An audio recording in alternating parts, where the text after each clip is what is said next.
All right, Shalom. This is GMS New Orleans coming at you with another live camp.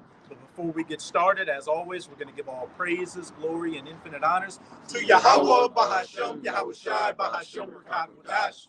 Double honors to the apostles and elders of Great Millstone who ruled and teach well. And peace and salutations to you sincere Akim out there, pushing this word in truth and sincerity to the four corners of the globe. May you brothers endure until the end. Shalom.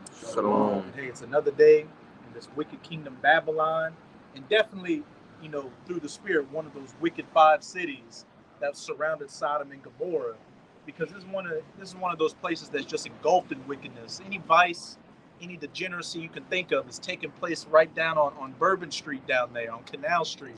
So hey, the Most High hates this wickedness. He hates this society, and we hate the same. We hate it the same. We hate what the Lord hates, and the Most High, as we can see, is bringing judgment, to the entire planet, and He's bringing judgment to America as well for all the degeneracy that's being committed in this society. What floods, earthquakes, firestorms, food shortages coming. We're on the verge of World War III and an economic collapse. The list can go on and on. This is Yahweh Bahashem, Yahweh Shai, finally visiting this place for its wickedness. Because be not deceived, the Most High, even though the money says in God we trust, hey, so-called God is as far away from America as you can possibly imagine. This is the bedrock of wickedness on the entire planet right now. Wickedness just emanates from this place and, poisons the planet. So, hey, this place is about to be taken out, and we're just going to go into some precepts showing that the Most High is disgusted by this busted place every day. And, hey, we're in the same spirit. I'm going to say this, too. Okay. You might as well replace in God we trust with in Satan we trust. That's who they trust in, Satan. This whole system is operated and ran by, the spiritual demon Satan. America is nothing more than a playground of demons, goons, goblins, warlocks, and witches, man. Right? And these people under the what's the word? The vibration. The vibration of the same people, the ruling elites, man, who govern this place. It's no different. Everything is parallel to Satanism. Here, you start tapping into it. Everything is also what? Predicated on signs and symbols. All right? That's furthermore, you can look into different other books, Kodak Magica. The list goes on and on. Everything is predicated on symbolism. It goes back to Satanism. All right? Everything, man. Go ahead. God. Could you give me a real quick? We'll start it off with Psalms chapter 7, verse 11, and then we'll get your precept from there. It's the book of Psalms, chapter 7, verse 11. It says, the Most High judgeth the righteous, and the Most High is angry with the wicked every day. Point blank, period. The Most High is angry with the wicked every day. Not every other day, not just 1 hour of the day, not next week from now. He's angry with the wicked every single day, and especially America, which is biblically known as Babylon the Great. This is the place that has the majority of this people in captivity in it. The 2/3 of wicked too, and they're going to get it. But his elect, the majority of his elect are here, going through it, having, car issues, family issues, health issues, all that, just constantly getting broken down and having to stay in this wickedness. And the Most High, we're at that point to where all judgment is about to break loose, and it's deservedly so, because every day in this place, the more we get closer to the end, just the more vexing it gets. Like, you can't even just go sit down at a restaurant and eat some food without looking at these people and just being disgusted by them. Like, I get sick of seeing how people eat their food. That's how just disgusted you get with these people out here. So how much more the Lord that can see the things that we don't see? He sees the thoughts of these wicked people, and he sees what they do in the dark, which at this point, they ain't even really doing it in the dark anymore. They're out here just, in their folly, entrenched in it.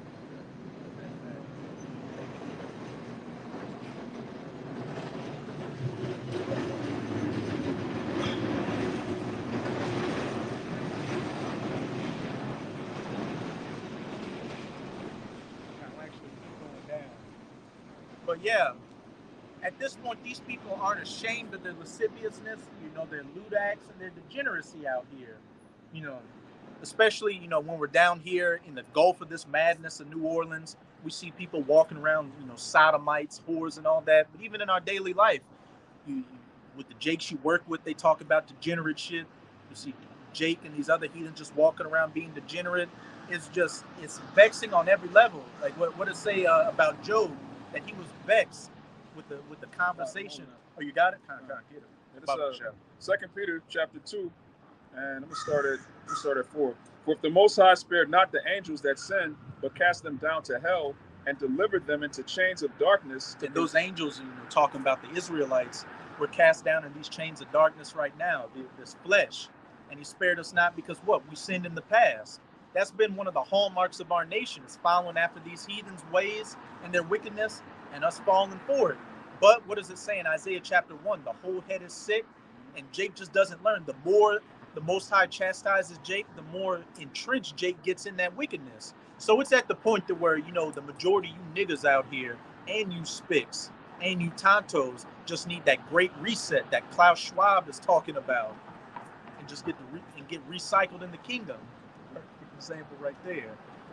It says, and delivered them into chains of darkness to be reserved unto judgment, and spared not the old world, but saved Noah, the 8th person, a preacher of righteousness, bringing in the flood upon the world of the ungodly. And that's talking about what the first death, what was the reason that the Most High flooded the earth? For the wickedness that it was engulfed in. And with this second death coming, which is going to be that death by fire, those nuclear missiles, this is actually the wickedness that's taking place now is exceeded the wickedness of the past on a whole other level. You got people out here that can literally get surgeries to, transform, GMO foods out here, the chemtrail, just all this madness on the internet. Like it's exceeded the bounds of wickedness in the past. So that's why the judgment that's about to take place is going to exceed the judgment of the first death. It says, and turning the cities of Sodom and Gomorrah into ashes, condemn them with an overthrow, making them an ensample unto those that after should live ungodly. And hey, what was going on in Sodom and Gomorrah? Same things that's going on now, that alphabet lifestyle.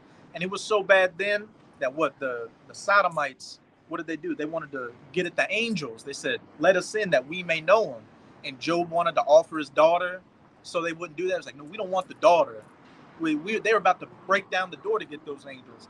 And on a long enough timeline in this society, they would just be that bold with it. How women get, taken out here, they'd start taking men. It's getting to the point to where, being a so-called cis or straight male, that's going to be seen as the minority. That's going to be seen as the offense. That's going to be seen as the abnormality out here. Oh, you don't roll that way? You're a weirdo. You got to be in the closet to be straight if the society was allowed to last. But as it says in Matthew chapter 24, and except those days should be shortened for the elect's sake, no flesh would be saved, which we can clearly see. We are getting attacked on every single level, from health, physically, mentally, spiritually. If it wasn't for the will of the Most High, we'd be engulfed like the majority of these people out here. Yeah, it says that in Isaiah 1 and 9.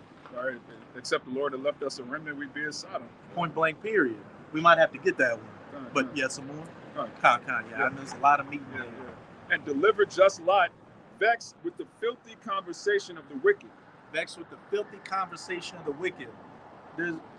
I'm not going to go into too much details, but I told the brothers about it. This Jake I got to deal with, throughout the week on my job.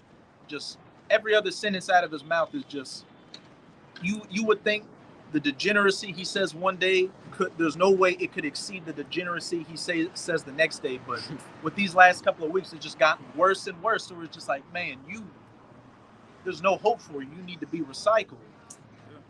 That's that Isaiah. This Isaiah chapter 1, verse 9. Except Yahweh, the Lord of hosts, had left unto us a very small remnant, we should have been as Sodom, and we should have been like unto Gomorrah.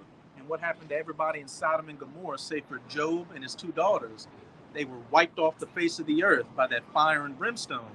So, unless the Most High left that small remnant for us, or what? Except those days should be short for the elect's sake, no flesh would be saved. The entire nation would just be engulfed in this madness, this alphabet lifestyle, and be judged like Sodom and Gomorrah was judged for it.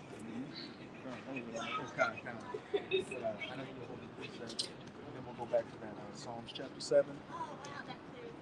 Yeah, this the book of 2nd Ezra, chapter 15, and verse 7. Therefore said the Lord, I will hold my tongue no more as touching their wickedness, which they profanely commit, neither will I suffer them in those things in which they wickedly exercise themselves. Behold, the innocent and righteous blood cried unto me, and the souls of the just, and the souls of the just complain continually. Can we read the first part?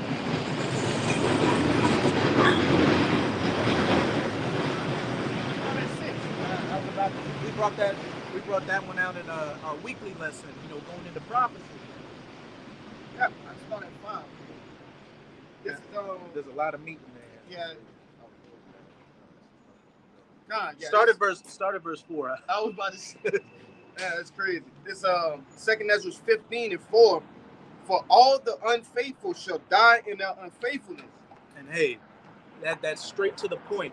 All you so-called Negroes, Latinos, and Native Americans, you niggas, spics, and tontos, you coons, you degenerates out here, hey, all the unfaithful shall die in their unfaithfulness, because the majority of our people are unfaithful out here. They have infidelity towards Yahweh Bahashem Yahweh Shai. They take pleasure in breaking the laws, statutes, and commandments. They make a sport out of adultery. As you know, it goes into in 2 Peter's, they make a, roughly paraphrasing, they make a sport out of adultery. Jake has completely gone left.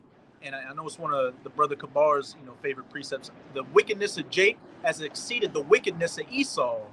Jake has become the face of wickedness out here on every level. Idolatry, whoredom, that alphabet lifestyle, gang banging, idolatry. What's the covetousness? Jake all about getting the bag, all that. Jake has exceeded Esau on all levels. So that's why you're going to be judged with Esau when America is finally touched by Yahweh Bahashem Yahweh Shai. Verse 5. Behold, said the Lord, I will bring plagues upon the world, the sword, famine, death, and destruction. And hey, that covers every level. The sword, famine, death, and destruction. And we can see that, in other places of the world, they're going through the sword, Ukraine, the Gaza Strip over in the Holy Land, famines. They're talking about a rice shortage coming. And then a lot of places in Africa right now are on that level to where, dozens of people, hundreds of people are dying a day. That's coming to America as well. Plague, death, and destruction. Martial law that's coming. The draft for World War III, which is coming, and ultimately those nuclear missiles that's going to, sweep away the refuse of wickedness here. And it's all completely justified. Verse 6. For wickedness hath exceedingly polluted the whole earth, and their hurtful works are fulfilled. And actually, to back that up real quick, could somebody give me Jeremiah 51? 51, you can start at verse 7. You can read just Jeremiah 51, verse 7. But yeah, as it said, back in that 2nd Ezra 15. Can you read it again? Yeah, 15, verse 6, Baba Kashah. Verse 6 again. For wickedness hath exceedingly polluted the whole earth, and their hurtful works are fulfilled. And like we were going into earlier, America is the bedrock of wickedness. All these different degenerate lifestyles, get pushed onto the rest of the planet from America through social media, her geopolitics. Look at what happened with Uganda. They didn't want to play ball with the alphabet people, so America threw sanctions on them. Whenever America goes into these other countries, they overthrow the government and set up puppets. And then Halliburton comes in, McDonald's comes in, they build casinos, the women become whores and prostitutes. All that's what happens when, America brings freedom and democracy and women's rights to your country. You turn into a cesspool like this country with a bunch of selfish, degenerate weirdos running around out here. Verse 7. But you got that. It's the book of Jeremiah, chapter 51, verse 7. It says, Babylon had been a golden cup in the Lord's hand that made all the earth drunken. The nations have drunken of her wine, therefore the nations are mad. And that's not talking about, a bottle of illusion There's some Merlot, some nice 2019, foxhorn or something. That's talking about, the philosophies that America pushes out here to get these nations drunk. And as it said, the nations have drunk of her wine, therefore the nations are mad. If you look at these different nations out here that have like really taken on to that American philosophy, they're messed up. Japan, for instance, they're at a demographic deficit because what? The men and the women don't want to deal with each other. They're hardcore into that capitalist work culture. They're through. They got that herbivore movement. The herbivore male. Yeah, which is like America, they call it MGTOW, men going their own way. Incel. Yeah, incel activity. They destroyed the fabric between men and women, which you can't have a future if you don't have men and women procreating. That was the first commandment the Lord gave. Be fruitful and multiply. But this devil, he hates box, he hates women, he hates children, he hates life. So he's against family. And what does he do? He puts yeah. He their best friend. That's what you get. The root of Sodom and Gomorrah over there. Oh, I didn't even notice the boots. Yeah, I thought it was skinny jeans. Yeah, I was looking at the skinny jeans. Get him on camera if you can. That's the spirit. That's what America brings. He brings you some kinky boots. But that's an example of the wine right there, getting the nations drunk and mad off of it. And then what? What's that ultimately leading to? These nations turning against America. That's why you're seeing the BRICS form, and a lot of people start to pull away from capitalism and these different ideas that America pushes. They're going back towards, their more, ancient ways, and that's ultimately going to lead to them making war against Babylon and shooting those 200 million nuclear missiles onto this place. But we can go back to 2nd Esdras. Gone. 2nd Esdras 15:7. Therefore saith the Lord, I will hold my tongue no more as touching their wickedness, which they profanely commit, neither will I suffer them in those things in which they wickedly exercise themselves. And hey, we're seeing that Yahweh Bahasham, Yahweh Shai is no longer holding his tongue. These women out here, it's like damn near every other day, you're seeing these American women, especially Eve out here, get judged, massive car pileups killing people getting kidnapped and killed, the economy collapsing and people losing their jobs and their homes. America is finally it's been getting touched, but that heat is really getting turned up by Yahweh Bahasham, Yahweh Shai, to bring that, that just all hell and pandemonium on the streets. Jacob's trouble. You got it, huh? If I could say, all right, you got the prophets out, right, which bring the Lord's word. You got a mouthpiece of the Lord, but the Lord is not just words, right? He don't just talk.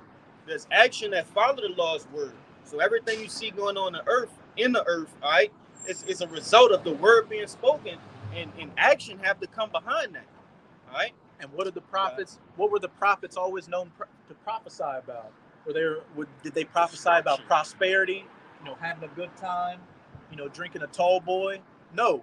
As it said in, I believe it was 1 Samuel, when the prophet Samuel came into town, the first thing they asked him is, "Does thou bringeth good news or bad news?" Comest thou peacefully? Comest thou peacefully? Which, you got that Jeremiah 28? This is Jeremiah 28:8.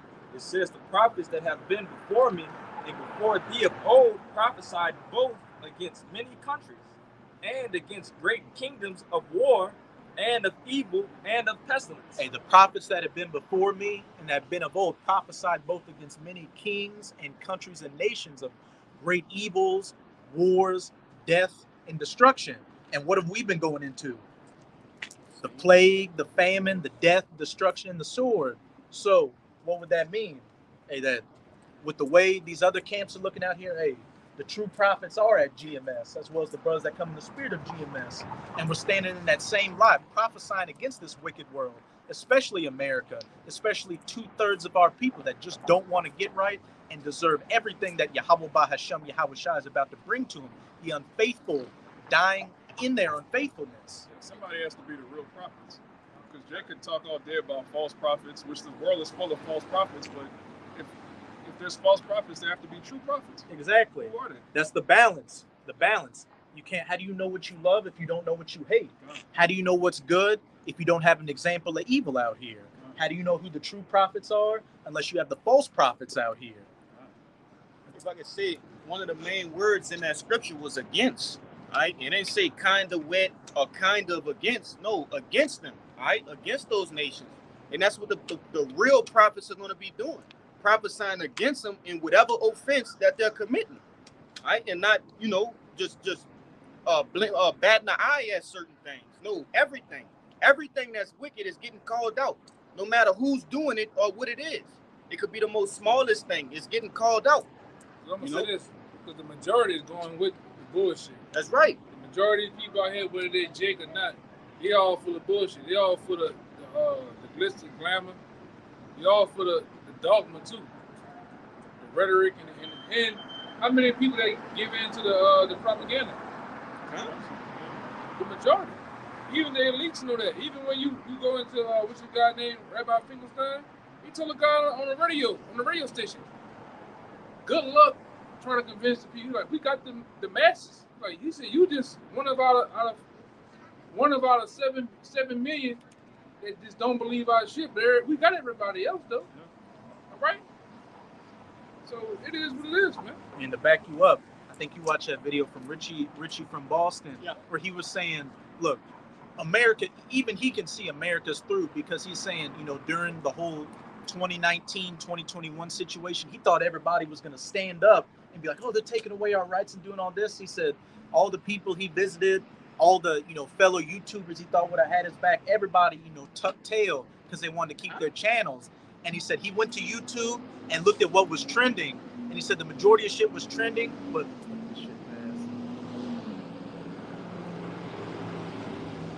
current events weren't trending. What's actually going on in the world wasn't trending, but a bunch of effeminate Edomites playing video games, playing Fortnite, playing Call of Duty, and commenting on other YouTubers was trending. And he was like, here we're on the verge of World War III, economic collapse and martial law, but people are talking about a goddamn Call of Duty and Fortnite and what one of these asshole celebrities is doing out here. Right. Whatever he had to say something about it. Yeah. And you got people out here that, see the bullshit too. But the thing is, we know what the end game is.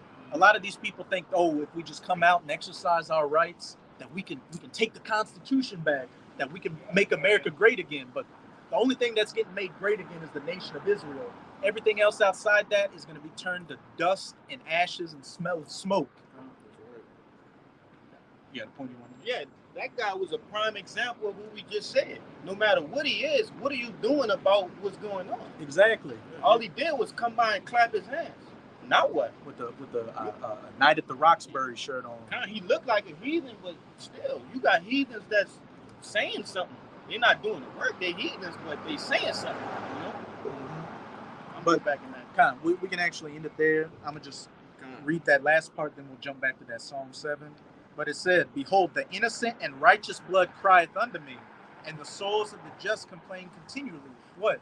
Those that sigh and cry for the abominations being done therein, as it says in Ezekiel chapter 9. The innocent and the righteous blood is out here, crying unto Yahweh Bahashem Yahweh Shai. How long? Condemning this society. And it even says the souls of the just are complaining continually. You even got, the prophets that have passed away, and Israelites that were wicked on this side, but are in the spirit world crying unto Yahweh Bahashem Yahweh Shai for our sakes, asking how long. And they're in that spirit of Yahweh. They hate the wicked every day, as we hate the wicked every day. As Yahweh Bahashem Yahweh Shai is hating the wicked every day. You had a quick one, and I saw you had an article too. This is St. James chapter 4, verse 4. Ye adulterers and adulteresses, know ye not that the friendship of the world is enmity with Yahweh? Whosoever therefore will be a friend of the world is the enemy of the Most High. Point blank, period. Reread the first part, Akbaba Kashad. James 4 and 4. Ye adulterers and adulteresses, know ye not that the friendship of the world is enmity with Yahweh? The friendship of the world is enmity with Yahweh. And I believe in 1 John somewhere it says, you might know where it is in 1 John, where it talks. If you love the world, love not the things that are in the world. Hey, the friendship with this world is enmity with Yahweh Bahashem Yahweh Shai. Because again, this world promotes nothing but wickedness, everything clean contrary. This world promotes the downfall and the destruction of our people. It promotes our women to be whores. are men to be sodomites and thugs out here, but Jake thinks he's made it here. He thinks this is paradise in America.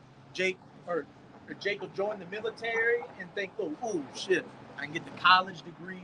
I can, make a life for myself. No, this whole society is predicated against the laws, statutes, and commandments, which what? B sub B means it's against our power and it's against us. I'm gonna wait till this trolley go by. But this is a thing that's constantly going on with Jake going into what he's saying.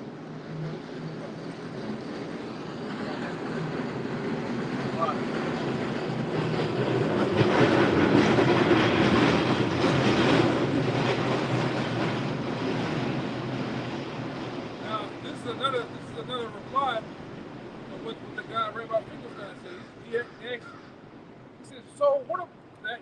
Remember the guy on the thing asked, so what about the Negroes? He said, what about them? What about them? He said, so you don't think the things that you're talking about it doing is going to affect them? Like, he said, man, what about the so-called Negroes? He said, oh yeah, they can two-step, they can dance, they can make some good barbecue. All right, he said, what about them? All you got to do is give a nigga a contract, a singing contract, rap contract, really a fucking college degree, and you got him. A white woman, a big booty Eve. Yeah, you got him. That's how easy and simple a nigga is, man. Because it's a movie. One of you brothers said it before. I have it on my playlist. To where they clone Tyrone. No, it was Edomite sitting at the table. We said, you make them equal with us. He's like, no. Yeah, That's just the illusion. Yeah, just pick one of them. Yeah, he said, you pick what you do. You pick one from the hood. Yeah. You give him a college degree. You give him the same accolades as us. And guess what? They all hate him instead of us. Yeah. And we change the narrative because he becomes one of us. Yeah, he thinks like us. All right? And that's what the hell been going on with you Jakes, man. The both of you niggas are fucking simple.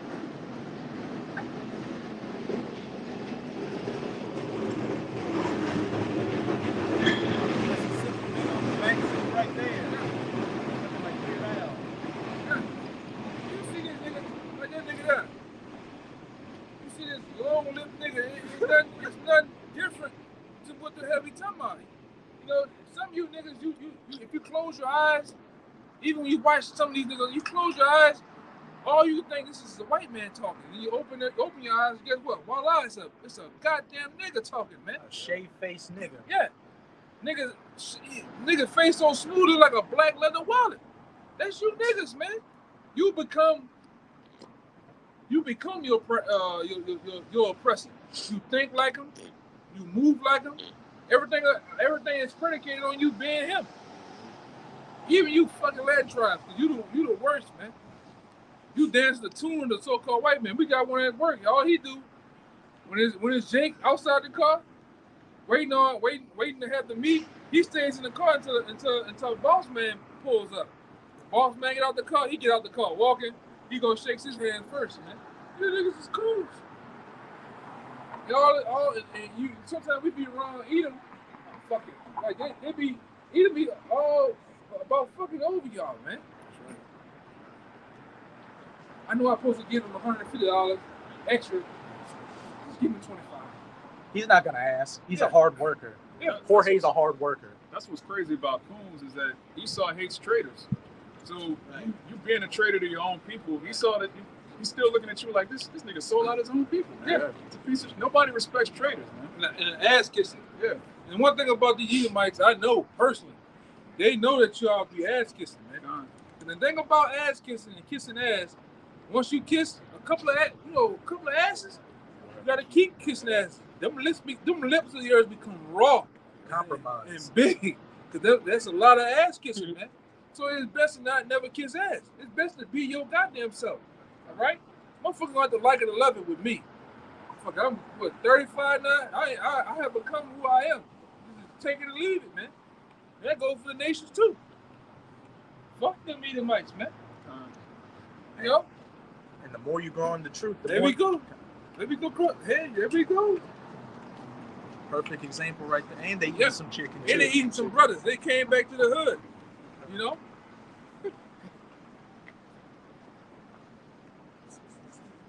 prime example we talking about, man. Nigga, you give a nigga a Macy's suit, all right, and a tie On sale. on sale. Nigga transform into an Edomite, man. 2 for $100. And they Especially that fucking black woman, man. One thing I know about you black women, I'm talking about you sell out black women, all right? You fuck your way to the top, to the penthouse where the Edomites dwell at on the corner office. That's you. Be a secretary. Yeah. Anything, Mr. Jeff? You motherfuckers. Then when you know, Jake like me, I be watching them from afar. And all you see this all day, the black woman, bobblehead. Yeah. Oh, yeah. Yeah. Bitch, you don't act like that, man. Acting like Esau funny. Esau's not funny. At all, man. Tom. And touching his shoulder Yeah. and all this shit. Yeah. Soon as you come up, I seen the personality of a bitch change, man. And I said, fuck it, man. You get in the line, you're in the line at the grocery store, blip, you just hit that number all day. Blip, you just hit that bitch all day. How's your day? But soon as you come, How you doing? It's like the scene when Final Destination come, the nigga about to get killed. You see all the bitch frowning up. You know, you see her, she get the evil out of them eyes turn red on the bitch, man. How you doing? That Klingon Yeah. look on the Yeah. forehead, ball up and get all tight and shit. Yeah. Hey, so man, hey, the hell with you too, man. But you wonder why Jake going over there with the passport boys, man. You wonder why Jake? Yeah, but the fucking cake. Niggas got a goddamn passport. Sounded like, yeah, I heard a black woman out here talk shit. Sounded like Lex Luger and Macho Man Randy Savage mixed together. The bitch sounded like she didn't smoke cigarettes for a living. And mad because the nigga don't want to choose her. Fuck you, man. Exactly. They don't want to deal with that bullshit. You see videos of Jake over here crying because his woman left Jake. Yeah. Jake shaking in the bathtub because his Hey, woman left. remember that one video with the guy, the woman kicked him out? And He was at the window like this. with his hand on the window and a tear came down. And that tear got right here. You know that tear, it balls up and it shakes a little bit and that bitch goes, blue. He was doing that, man. See, look at him. He's not coming inside tonight. You're fucking crazy. And then when you look at the passport bros, Jake over there in a hammock with some Eve feeding him a mango, and you just hear "a la coconuts" playing in the background, like Jake, some tropical music and That shit. nigga tired of that shit, man. Meanwhile, you on the goddamn couch. All right? You on the goddamn couch, man. Shaking. The fuck, man? Everybody got time for that shit, man. I'd have been to cuss the bitch out, man. Fuck that. You can get your ass out of here. All that, man. Hey, press 10 stuff because you ain't got it all. You ain't cleared the pipes. All you got is a headache from some spicy macaronis, man. Ain't got a shit. Fuck all that, man. Sleeping on the couch. Go ahead, brother. This shit is bullshit, man. I'd have been nutted up on a motherfucker, man. I'd have been wigged out. Go ahead, brother. But that's the state of things out here. Jake is. This whole society is predicated on downplaying the man, especially the Israelite man, treating you like a second-class citizen, first fired, last hired, get disrespected all throughout society. I'm gonna say something. Y'all brothers never notice what they do to a man in society? No, it don't matter what nationality the man is, but you notice when you watch every sitcom, every cartoon, and there's a man in the house, what they play the man as? He's a dummy. He's an idiot. Family Guy, Simpsons, Family Matters, Married Children, American Dad. What is American? American Dad. The list goes on and on and on. They make the man seem stupid here, and Oath. and he can't handle his business, man. Meanwhile, what's the Simpson woman? She's handling all the business. She's a smart one. She has the answers. Yeah, has all the answers and shit. That's by design. That's what you call predictive programming, man. You know? They have the laugh track, like the man is like, I don't know what's going on. Then you have the laugh track, and the woman walks in with her hands on her hips, like, okay, honey, I'm gonna handle it like this. Just madness out here. Hey, Madness. hey, and the Lord doesn't not come through, man. Come on. As you see. Some Romulans.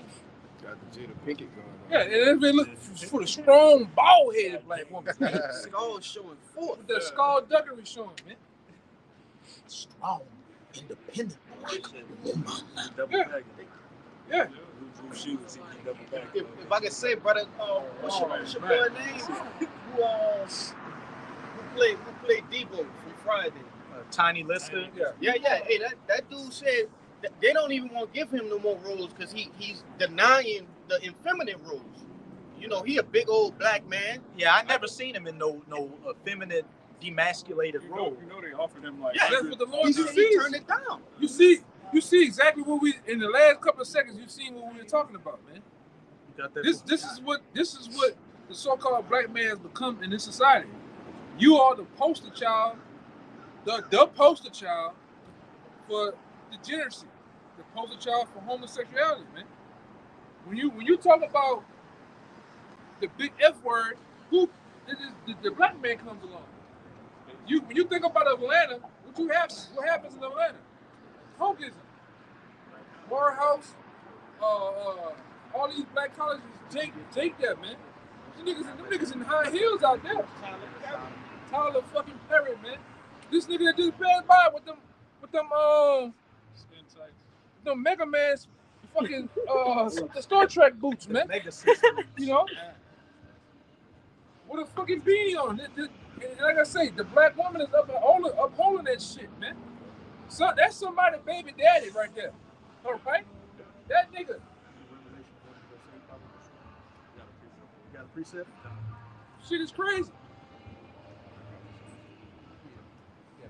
No, I'm just Yeah, it's all that overwhelming. shit, yeah. And then just in the last couple of minutes, what we just seen. You know, y'all seen the nigga with the big bags? The big bags and I walking the woman, he just Like a ventriloquist. yeah. They controlling shit, man. All right, the black man here is soft. He don't run his household. He don't speak up for a goddamn thing. Naturally, most men here in this society are in New Orleans are fucking simps, man. That's right. It don't matter what nation or the woman they with, they're fucking simps. Hey, man, that's the spirit arc. I was watching one video the other day, and this was back in like the 1800s. Some French Edomite came to America. That shit was wild. That's a new electric. You got quiet in it? Had some French Edomite come to America. He was like a diplomat or something. And what he said when he came back to France, it was a famous quote. He's like, the one thing I've noticed about America is that the women, run the house. Like the men really don't do anything. The women are kind of the head of the house. And this was back in the 1800s, where Esau had some kind of structure to keep women in place. They were hard about it back then. Back then, they'd slap the dog shit out of a motherfucking woman to get out of line. Right? That's why I told you go look up. It was a policy here in America called the rule of thumb. That's that term. You ever heard that term? Rule of thumb? Why did they make the term rule of thumb? That term was predicated on a man having the right to slap the shit out of his woman if he wanted to. And when the police come out, they would do this. They would put a thumb against her eye, against her fucking hickey, and if it don't surpass that, hey, all right, go on. You gotta go listen to your man and drive the fuck off, man. Go look that up. You wanna look it up, brother? Rule of thumb. The man got the. I'm talking about. What you say? That Sean Connery spirit. Yeah, you get the slap the dog shit out of her ass, man. And I'm not saying that, Yeah, we're not saying, go out and when do you that. when you get home today, just take off your belt. I'm talking about an old term back then. Right, when men was men. When men had them white beaters on and let them taco hairs blow in the wind. You know what I'm talking about? Them herringbone chains. And Jake was in that raw James Evans spirit, man. And women really like that. Yeah. A lot of women, just, because, they're emotional, so they go with their emotions and, to toe the line. Women like to fit in, so they say they're feminists. But look at the men they actually deal with. Men that are, hard body and treat them like they don't care about them. They treat them like this is just a toy, pretty much. In that that masculine spirit, so to speak. Yeah, I done been working. We do some manly ass goddamn work, man. All right. I didn't caught a couple of women in the car looking, stargazing. You see you out there dirty. You're right. You doing some manly shit, picking up on some shit.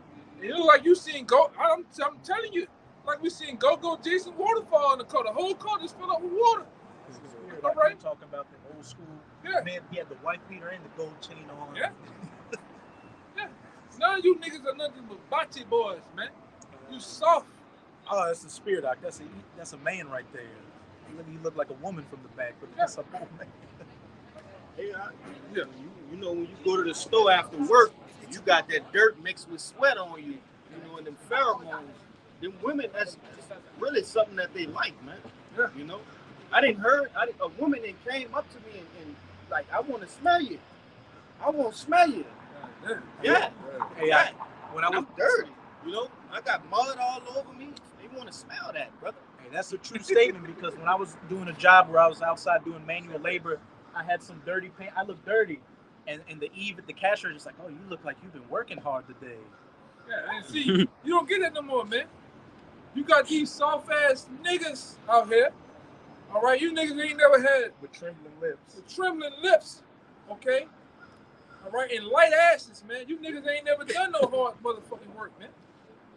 You gotta get up on the car, get your fingernails. Niggas' fingernails ain't never been dirty, man. This shit never looked like this. Yeah, All beat up, Yeah. and ripped up and shit. cut up and shit, man. Where them days at? When men was men. Fingernails gone. When I was coming up, even the Edomite men, so-called the white man, even them, they would work on cars, do manly shit, man. All right, get your knuckles bust up. Now niggas too pretty. All niggas want to do is sit there with the glizzy hanging out the pocket. What's this shit? What fucking water project this? I don't know. I've been trying to figure that out for the That's fucking crazy. longest of you niggas, man. What the fuck is this? Nigga on a picture from Michigan State. He on a picture like this. What the fuck is that? That's You know? But anyway, you don't have that. You fucking men in society, you can't even change a goddamn car tire. I done seen niggas. Woman in the car, she's like, oh Lord, this nigga head is stupid. You on the phone, AAA? Yeah. How long? 2 hours. Okay, I'll wait. A man gonna get out of that bitch. Get something straightening about something. Curse him while he doing stupid bitch, fucking bitch. I done seen niggas look at a hammer like a phone out, like the Most High done brought that bitch down here. Like tape measure. What the fuck is this? A ratchet? Like, nigga don't know what this is, man. You fucking men out here ain't nothing but a piece of shit, man. And you deserve fucking death, man. Right. You niggas ain't, you women. You little boys here, man. Nigga soft, brother. If somebody give me a real quick. And I'm gonna say this one more fucking thing, man. And when you do walk around, you know, you got your shit on, you rugged, raw. I'm talking about these so-called men inside, they look at you like a, you know, what the fuck is wrong with you? Alien. Yeah. I see you're holding some. Everybody kind of holding some. Kind of. You can get real quick. Give me Jeremiah 51 verse 33, and we're bringing this precept out. Yeah, you know, man. just to back up this point because we are going into a world war, and when they talk about the draft, you know. We got drone technology and all this fancy stuff, but at the end of the day, it's men that's on the battlefield that, you know, have to fight. Look over in Ukraine with Russia. They talking about it's World War I conditions over there. They in the mud, they in the ditches, people getting grounded up by tank treads, all that. But over here in Babylon, hey, the majority of men out here, you know, don't want to fight. And now that they talking about, you know, a draft coming back, they're having the TikTok I don't want to go challenge or whatever. You got a bunch of effeminate men saying, doing the little finger thing, having a soft ass voice, talking about, oh, I'd rather go to jail than you know, go fight. And that's just going back into what the elder brother's talking about. The generation of men in Babylon now is shit water. They highly effeminate, they highly suspect, and they got some tight ankles.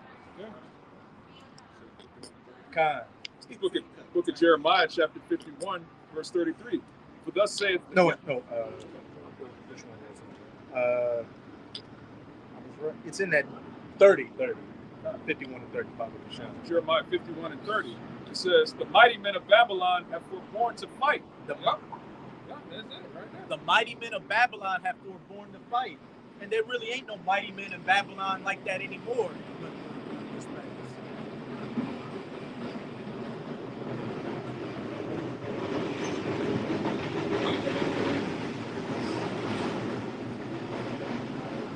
And the majority of men in Babylon. You know, but niggas in Babylon in the hellfire right now. And he walking. Like he ready to do that, man. Wasn't ready to bust out the Congo some fucking well, man. Like he's, I'll leave that. Blue Walmart shoes. That's all it left. This, Look at how he the minute walking. yeah. He walking like Like Gumby. it's like he walking, twerking at the same time.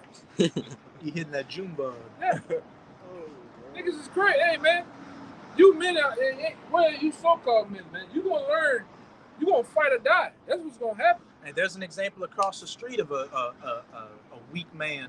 Instead of, coming up and taking a picture, asking to take a picture, you gotta hide across the street.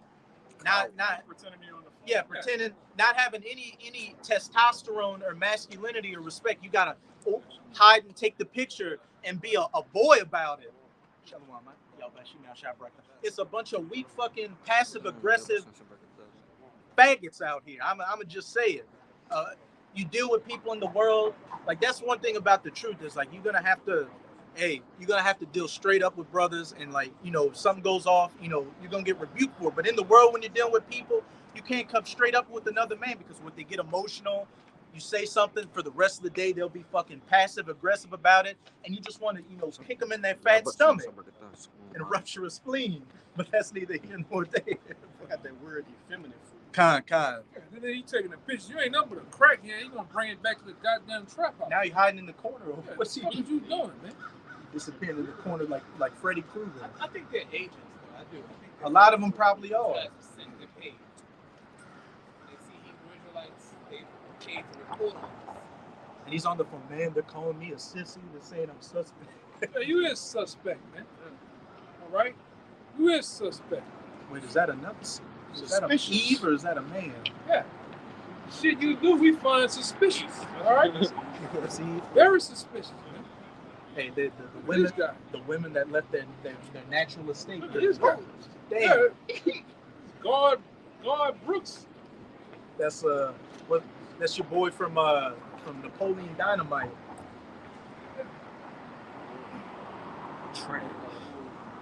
Cabin full of pistols. Yeah, if you got a plaid shirt that's tucked into your shirt, you up to no good. Like Dale Gribble. Dale Grimm. Yeah. That's real. Dale. He was there when they made the Colt 45. He is cold. Ain't the 45. Yeah. Got that word. Okay, get that word effeminate, then we'll come back to it. Bible show. It's effeminate in the online etymology. It says womanish, voluptuous, tender. These niggas they tender. And the majority of these men out here today are tender. Yeah. They're very tender, soft and delicate, with clean fingernails. What tender mean? Easy to break. Mm-hmm. You know. They're supple Yeah, niggas, and they're wet. yeah, like wet noodles. That's what most of the men here in society they like Tender. wet ramen noodles, man. Right? You see, You niggas don't like nothing hard and rugged, man. Right? It's tender. In the same thing. Online etymology. Soft, easily injured, That's you niggas, man. they delicate. bruise easily. I seen a nigga go home because he got a splinter in his shit, man. All right? Weak. Yeah, niggas weak. Yeah, that's it. You see, Where them Gretna days at, brother? Them Gretna white boys, them boys was hard, man. there ain't nothing but a hound dog. Yeah. Shit, they Born to be wild. That motherfucker days, man. yeah, they old and busted down like these Jakes. Sweet home Alabama days. And what the Lord had to do that too. Weak, because you Edomites, y'all weak too. Y'all ain't them same whole hell raising ass Edomites, but the Lord broke you down too. You know? To make you right, make everybody in Babylon right for the taking when that judgment comes. You're Right. fat, stupid, you're slow, you're tender. Yeah, and when, you know, when our grandfathers and uncles was about and our dads was coming along, them niggas was hell ready. They wasn't going for a lot of that shit he was coming with, man. Right now, you niggas is going in reverse. You niggas going in reverse with this shit, man. What are you doing? Where did he get that dog? He didn't have a dog. I don't know. Man, that nigga. That man materialized, pulled that dog out of that bag. I swear, when he was taking that picture, that dog was nowhere around. Nowhere to be found. He went into that little corner, and now you got a dog. Come on, man.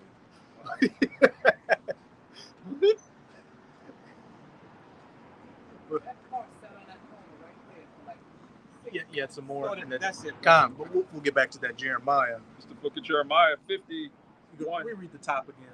51 and 30. The mighty men of Babylon have forborne to fight. They become tender, soft, and delicate.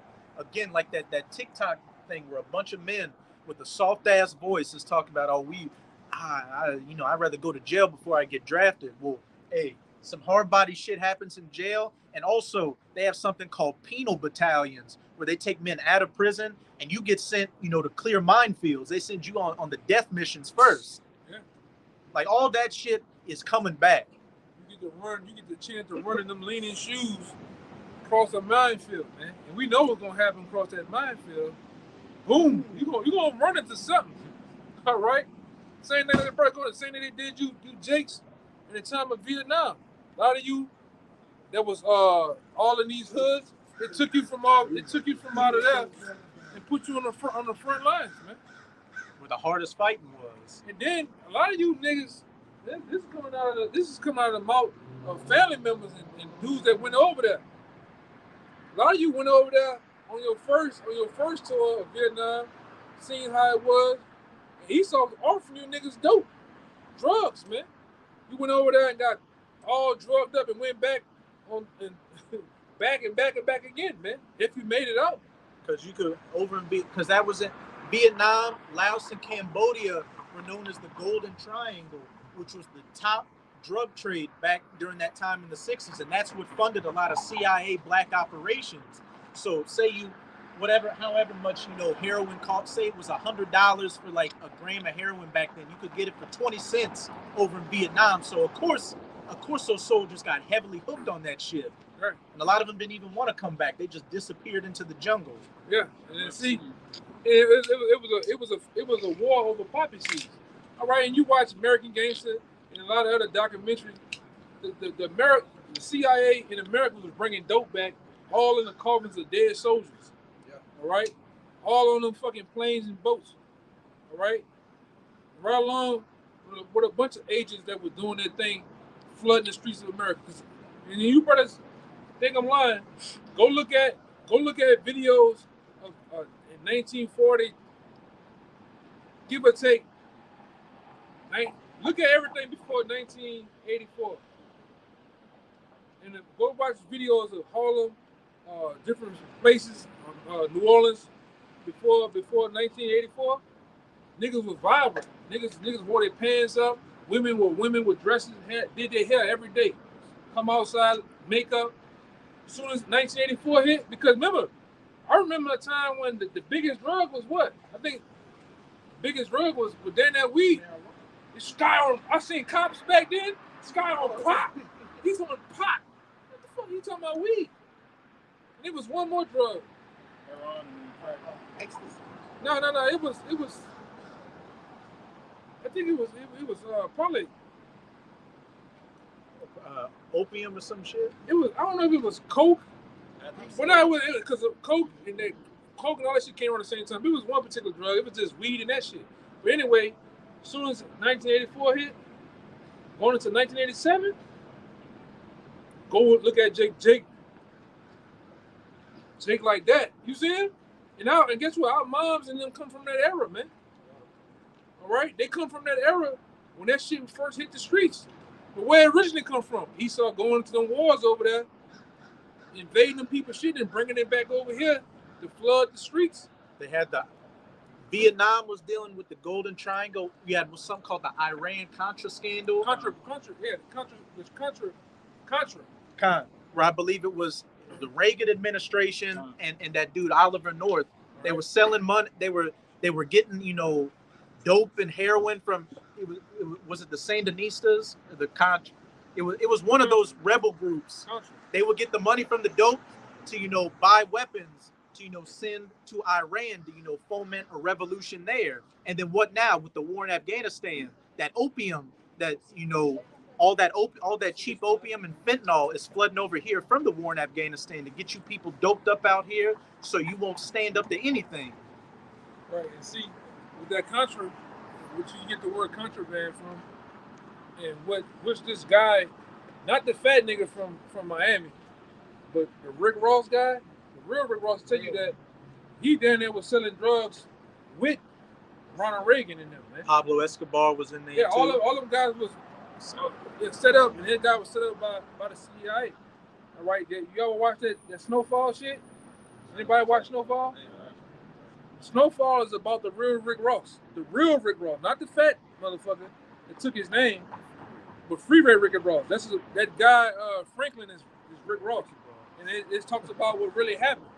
All right, that's the history, little backstory on this shit, man. But they was flooding the streets with this shit. Right, getting it. Same thing with what they were doing with the guns. All these tunnels.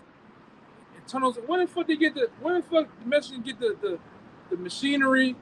They got submarines. Yeah, Cartels got submarines. This is talking about America. These motherfuckers, you can't do really nothing without them knowing.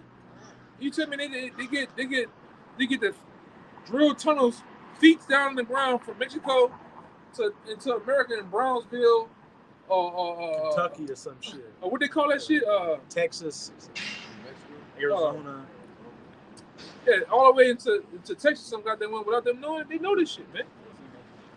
They know this shit, and they do it. Even Rabbi Finkelstein said that even your top drug dealers, we build them up for a while until we get tired of them, and then we chop them down. We make a new guy. All right, all this shit. When you start finding out, and then a guy like I say, Houston Mullins, Joy Max, but them some good guys to go into on what's really going on and what really happened. All right, you look at the Mexican cartel. That shit ain't nothing but that was shit set up by the elites, man. To kill the middleman. Because you started having a lot of middlemen that did what? Started their own little drug shit, and they used the cartel to kill off the middlemen between them and the cartels and shit. But to help control these devils, they do it all, man. They set up both sides of everything. So it's no such and just like us. You got the real prophets, and then you got the guys that's out here faking the funk and seeming that they're prophets. They look like they sound somewhat like the prophet, but they're not the real thing, man. You know, like this brother. Remember, this brother I tell you like years ago. I told him, I said, man, you as a man have to go along and find out, put everybody on the table, and skim through, look at everything. You know, even us. You know, and then you'll find out which one is telling the truth. And he did that. Yeah, go ahead, huh? Hey, just every example you look at, there's something called controlled opposition. Mm-hmm. Esau is funding both sides of the conflict. Another more recent example is what ISIS. ISIS was, they said this was a Islamic movement that took over Syria when it was all a bunch of mercenaries set up by the U.S., NATO, and the state of Israel to what? Take over land in Syria, overthrow Bashar al-Assad so they could control the oil trade over there. Yeah, even with that guy Gaddafi. The U.S. wanted to build a pipeline through Qatar, and Gaddafi told him, hell no, man, you couldn't do that. What happened a month later? They was beating the shit out of him, putting him out there, and putting the pistol to his head, blowing his brains out, man. Why a month ago he was doing this to Obama? He was shaking Obama's hand. All right, that's how dirty these devils don't play fair, man. And then like this brother get into them motherfuckers, ISIS and all that shit, Jihadi Jihad, all that shit was set up in a Warner Brothers studio. It's a Marvel movie, pretty much. And then they got other guys citizens that was over there, they was showing the U.S. airdropping guns and all that shit out of crates. You know, they dropped the crates on care packages on Call of Duty. They was doing that shit, ripping them open. You got the tear gas say "Made in America." You got the grenades. Spent ordnance, Yeah. spent mortar shells had, you know, the serial number, the American, all that on it. Yeah, even when you look at how they got out of it, they got out of Iran and Iraq and left those planes, left all the Humvees and shit over there. Now who has it? Taliban. The Taliban and all these other people. That was by design, man. Even this Hezbollah shit.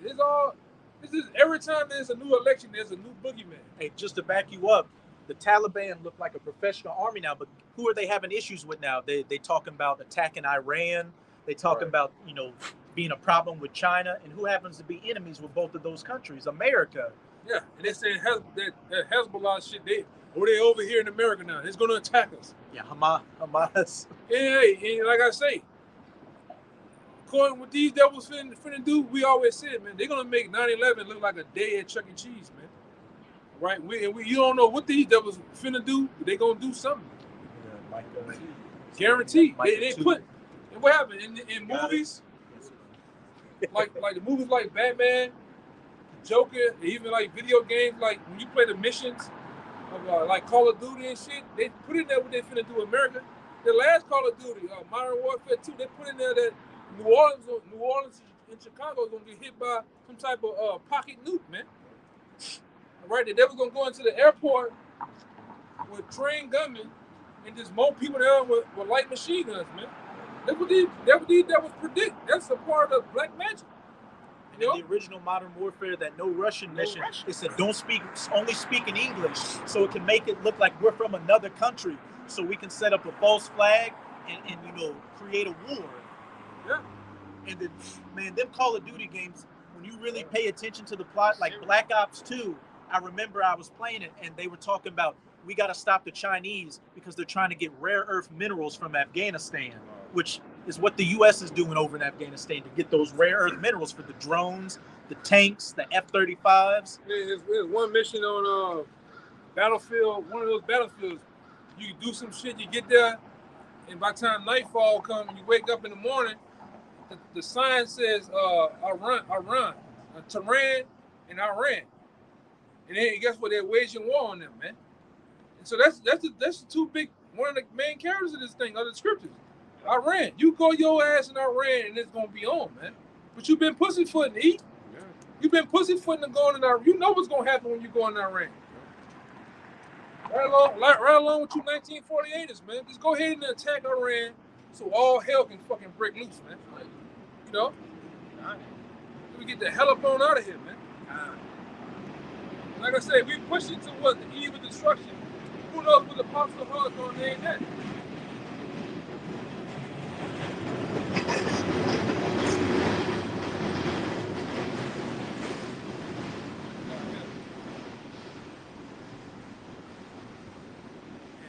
And all these retired Edomite boxers, man. A professional jerk-off artist. Yeah. But the majority of these dildo heads out here don't have a clue about that hammer that is about to drop. And when it comes, it's gonna blow your brains all over the street. But you got that Micah chapter 2. Yeah, like I said, you black woman, you don't know what the fuck about to come, man. A tidal wave finna come so big that it's gonna make your hair catch on fire. Your hair gonna be blown away to what it's finna get down, and how it's gonna get down over here in these streets, man. Yeah. It's gonna get nasty over here in these streets, man. And watch how you fucking women, all right, that's you know not in line with your how about y'all shot. Watch how y'all get in line. You wanna try to get in line real quick when shit get the flying out here. You know, the 223 rounds, the 5.56, 308s, all right, 7.62s get the flying out here. The 9mm, all right. Remember your boy on the Purge, the last Purge with the Mexicans? Oh, the sound of the metal. The Glock. That's a Glock. Yeah. When the Glocks and the blickies and all this shit get the really blicking, man. Esau start bringing up bringing that 6'5" Cremoors out, and you gonna see some real shit go down, man. You gonna think you was in a live action movie. Remember, one of y'all said that y'all finally got to go see that movie Heat, and that scene, man. That scene. That's how it's gonna be out here. With them loud gunshots. Them loud gunshots. That loud automatic fire. Baptist teaching ass up the street, man. Just keep going, nigga. Any nigga that wears a suit this time of day look like just keep on going, man. You niggas is not gonna get it. Just go enjoy Bourbon Street. Just go enjoy your fucking day, man. Because what we're talking about, you're not gonna survive with 3 minutes of this. What we're talking about, man. And hey, just to show you what it's at, you posted that clip in the Senate House. One senator got squared up. He's like, "You were talking all that shit. Let's handle business right now." The one Edomite was like, "Stand up." He's like, and he stood up, and Bernie Sanders like, "Come on. This is a house of this is the law." But hey, these senators are ready to lay fist on each other. So how much more these citizens on the streets? Yeah, everybody ready to cut loose, man. We want to say break bad with each other, man. Get that second Ezra 15. Because what we about to get into, and this precept comes out all the time. Fucking drilling pumping. God. That shit gets in drilling pumping.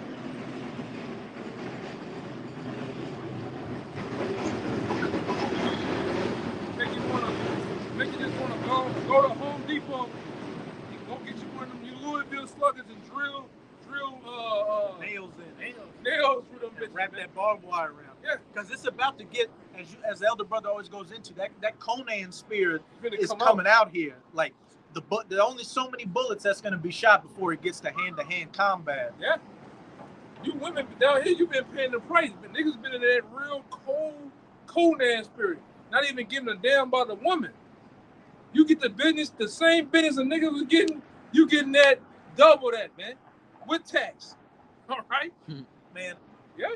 I've been going to, the Jerk House. They've been having a poster in there for like the last month saying, "Oh, have you seen this Eve? She's been missing." I've been seeing more and more of them posters pop up at these different places, a missing so-called black woman. And one of the spots on my job, they have a plaque on the wall saying, "This is Shaniqua." I've been seeing niggas too. I think all the niggas are missing, and then they gone to the White Howard's house. Tell you the truth. A lot of you niggas over at the White Howard house spending the night. Laying on your back like every nigga on the milk carton ain't missing, man.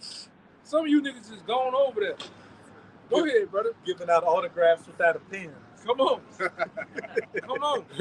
Go ahead, brother. But I saw a plaque at one of the places I stopped to on my job saying, "This is a nigga woman number 2, whatever her name was." She got a plaque. She didn't even work at the job yet. It said she was I thought this was a woman that had been working at the job, but it said, "Oh, she was about to work here, but then she got tragically killed in some incident." That's going to be the story of a lot of you Jakes, men and women included, leading up to Jacob's trouble. A bunch of missing, have you seen me posters? And then it's just going to get to the point where you're going to see these people ain't missing because they can get laid down in the street, laid down even with the ground, as it says in Luke chapter 19. Real cold-blooded. I got a second. We'll get that second Esdras now. Second Esdras 15 and 14. Woe to the world and them that dwell therein. And woe means destruction. Woe to the world and them that dwell therein. Destruction to this world, this age, and the people that dwell in it. Because as we were going into at the beginning of the lesson, it let all the unfaithful die in their unfaithfulness. And the Most High is no longer holding his tongue concerning their wickedness. For the last 3 Dragon Balls, man. Hey, come on. Krillin. Ash Ketchum. Come on, man. I want to be the very best. Verse crazy. Go ahead. Verse 15. For the sword and the destruction draweth nigh, and one people shall stand up to fight against another. That's at Isaiah 13 right there. those that are found amongst them, they shall have their children dashed to pieces. But we're gonna get into that. We're gonna get into that. We're gonna get to the second interest 15. That might have been a Hamite throw. You got a Nipsey Hussle jacket, man. Man, let that nigga Nipsey rest, brother. And Malcolm X at the same time. Come on, man. Rude. And one people shall stand up to fight against one another. Hey, for the sword and their destruction draweth nigh. And one people shall stand up and fight against another with swords in their hands. And that one people goes into a whole host of things. One race of people against another, nation against nation, class against class warfare, conservatives against liberals, sissy against straight.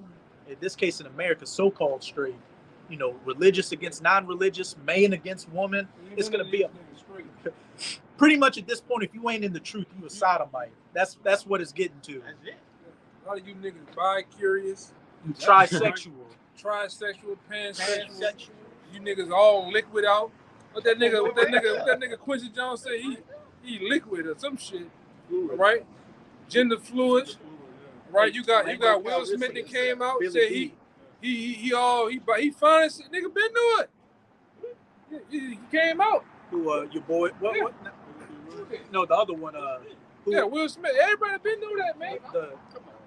Wayne Brady. Jada Pinkett said she put that goddamn plastic on and go to town on Will Smith, man. Some new information just came out, but Will Smith, tapping some other dude. Dwayne Martin was tapping him. Oh, he was tapping. Oh, Yeah. my bad. Going to town on killing.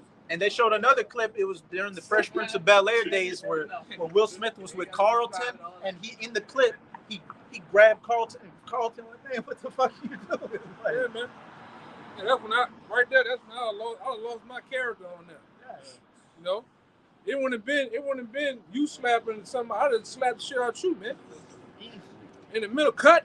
We had to cut on that one. Fuck y'all, man. Hey, hey, man, it's wild here. It's wild here in Babylon, man. it's where the wild things are. Yeah. Y'all doing? I ain't interrupting that now. Oh no. No, you all I right, hear you man? talking. I see what y'all got your Bibles though. Right. Ain't nothing wrong with that. Right. I took mine. All right. You too.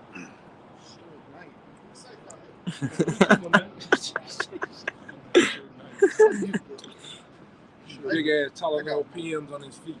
Get your ass up. Smelling like Reggie. Feeling like Reggie. Fucking talking about he keep the Bible on. Go out here. I keep it on. You keep a coloring book on. Looking like Bun B, the rapper Bun B Stunt Devil. Fuck out of here, man. Nigga don't even. Boy, I tell you, bro. Jake, You can tell he came up in a clown. You can read a spirit. He came in a clown spirit. Jake crazy, man. Then now Jake just gonna take pictures, man. You know what I'm saying? Abundant men, bro. Jake crazy, bro. Shit, just enjoy your night with your woman. Watch it get cut up. Hey man, No. you doing YouTube or something like that? My fault. I ain't even interrupt. But just a positive note, just to say, bro, I ain't even trying to get in your live feed like that. But they portray us to be everything but what I'm seeing right now. Y'all standing on the corner, and I ain't never seen nothing in social media or anything like this. Black man holding the Bible, giving power. Right. It made me turn around and just say, keep doing what you're doing, bro. All right. Yeah, thank you, man. Ain't no problem. All right. Y'all have a good one. Oh, you too, man. Huh? It's an underground camera. Yeah, Jake.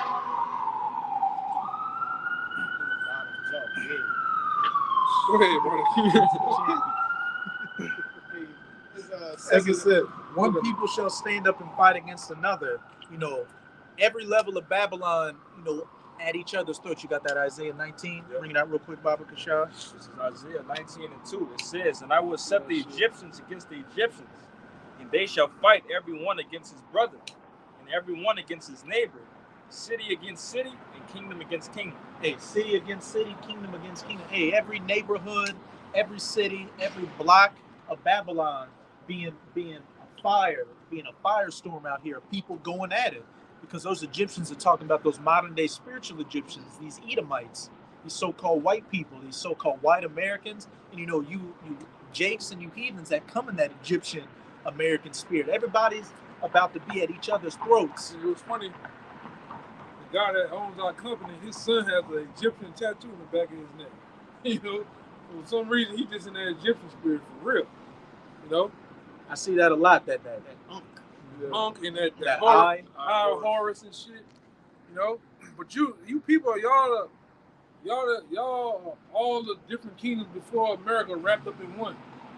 Like earlier this week, I seen a Edomite chick with this name them leaves that the Romans put on their head. I know what you're talking about. You know the Romans. They had that wreath made of leaves around their head. You know, they used to run around with the Roman togas and they had the leaves on their head. You know, she had that tattoo on her head coming down to the front of her face, man. And you see a lot of these women out here with tattoos of like different symbols and snakes and stuff like that. Because, you know, as the elder brother goes, a lot of these women out here are witches. A lot of these people out here, you know, dabble in that lifestyle. Yeah, especially the black women. The black women that got into that lifestyle of being a witch, right? A lot of the Edomite women here, especially here in New Orleans, there's a bunch of witches here, right? That's why I like to tell you, bro, you gotta pay attention. They call it black girl, man. Nah, that be on some bullshit going. That song they made. Some black positivity for the black woman out here. Yeah. She's strong and independent and can take care of a single parent household. But most of these women, all right, especially down here in New Orleans, that voodoo shit, they be into that shit. You go to a broad house you just met, most of them, like I said, you had the chance to really just chill and go there. A lot of them got them crystals at the house. They got candles. They got incense. They got different deities. They got shrines, man. I've seen You got shrines. You go to the broad house. Where your bathroom at? You go down the wrong hallway, open the door. Oh damn! All right, it's some shit in there like this. And I mean the legs are like this, and the arms are coming over. And there's candles and shit. Fruits. You know the shit ain't bit the shit. She bit the goddamn fruit, man. All right, got change and water for them. I'm serious. Yeah, some wild Irish rose. Yeah. Then they got the goddamn the thing where you could tell she was in there crushing and putting some potion together. All right, and like I say, my people, some of the women, they into that shit, man. Mixing potions on your ass. Make a nigga fall in love with me. Don't eat the spaghetti, Jay. Take a funny colored bath water. Yeah, that's funny. That shit true. Hey, I'm gonna say it, man. My mama, I don't know. She was into that shit, man. Conjuring up potions and shit. Oh, the money potion and shit. Niggas still ain't got no money though, man. That might be some witch. All right, make you fall in love with him and shit, man. And Jake wondering why he got a. I made you some chicken Alfredo. He made a nigga a bath and everything. He in there taking a bath. I'm gonna get some pussy. But the whole while, nigga, they put a spell on your ass. Man. Jake. Yeah. Like that's the best. You wonder why you was shooting ropes. All right. You know? You wonder why you was just painting the wall. Yeah, you painting the walls, man. You like what's the shit with the puppets? Crane gangers. Like that one when he just spray off. Oh, he just coming off the ground, man. The nigga body off the ground. You sounded like Pee Wee. You know? Meanwhile, these women out here will do that shit to you, man. All right? Both of these women, they witches, man. Give me Isaiah 47 real fast. These women, they witches. All right? The men, they into different shit, man. The white women, the different nations, they into that lifestyle because over here it gives them power. And I told you, oh boy's son, and y'all with it today, that boy said, oh, that motherfucker here looks like a reptilian. I looked at him and said, man, this guy, throw it off, man. Looking at that tattoo, that's a sacrificial voodoo knife tattoo on it. Next time you be around, that's what I called him. Go look at then the day he had all type of cuts on it. Yeah. You could tell he took a little razor and nicked himself. that's what they do though, man. You know, most of the places we go, man, this brother go to, we together sometime. You know, with the especially these women. I mean, you know, you see be some eating my they be fine young chicks, but these bitches got dream catchers all in the window, crystals and shit. And it's like these motherfuckers like 25, 23. They be on this shit. They don't talk about the old motherfuckers. They be into this shit, man. Hey, I dealt with a woman in the past who had she had the little shrine, and she told me that her friends had wanted her to join their witch coven. And I looked at her friend. Her friend had her hair was green, and it was in like little snake twists. And when I was staying over there once, I had a dream. I had a dream about her friend coming out of a skinny pyramid house with the black witch gear and the hat on. Like, it's just real out here. I want to be sleeping over there. You had to sleep with the blow on you, man. In your hand. Real, in your hand. One eyelid open, man. They like to say, you know, they talking to their ancestors and shit. That's just a code for witchcraft. That's what the shrine is. The shrine to the ancestors. My ancestors said that, no, we ain't Snakes gonna and do that. shit, man. Woman got, what the fuck you doing with snakes? All these goddamn cats in the house, man. And that goddamn one aggravating ass dog. We ain't finna do that. You know? This is what's going on with the book. You got it in Isaiah? Which one? Which verse? 47. You can start about around 8. This is the one that's the stand down with the astrologer. I got you. Yeah. This is Isaiah chapter 47, verse 12. Stand now with thine enchantments and with the multitude of thy sorceries. Yeah, and that's what the bulk of this is going into America, man. Because the bulk of how America was established on witchcraft. The so-called founding forefathers were heavily into witchcraft. Go look, yeah, just go put in masonry and put in George Washington. You gonna see some shit, man. Right along with the guy it was a black guy. His name escapes me. The guy who orchestrated the landscape of Washington D.C. It was a Jake. But what happens when you look at the landscape of Washington D.C.? You have the eye. You got the owl of Molech. Benjamin Banneker. Is it Benjamin Banneker? That's his name. He also invented the almanac. Yeah. It was a so-called Moor too. Right? But it always everything, all the streets, how it was paid, all goes back to the pentagram. It's called geomancy. Geographical magic, like how things are set up. It's set on ley lines and brings and channels energy. Yeah, and most of the like get a picture of that building. Most of these big buildings, like the one in New York, Empire State Building, all of them are lay on ley lines.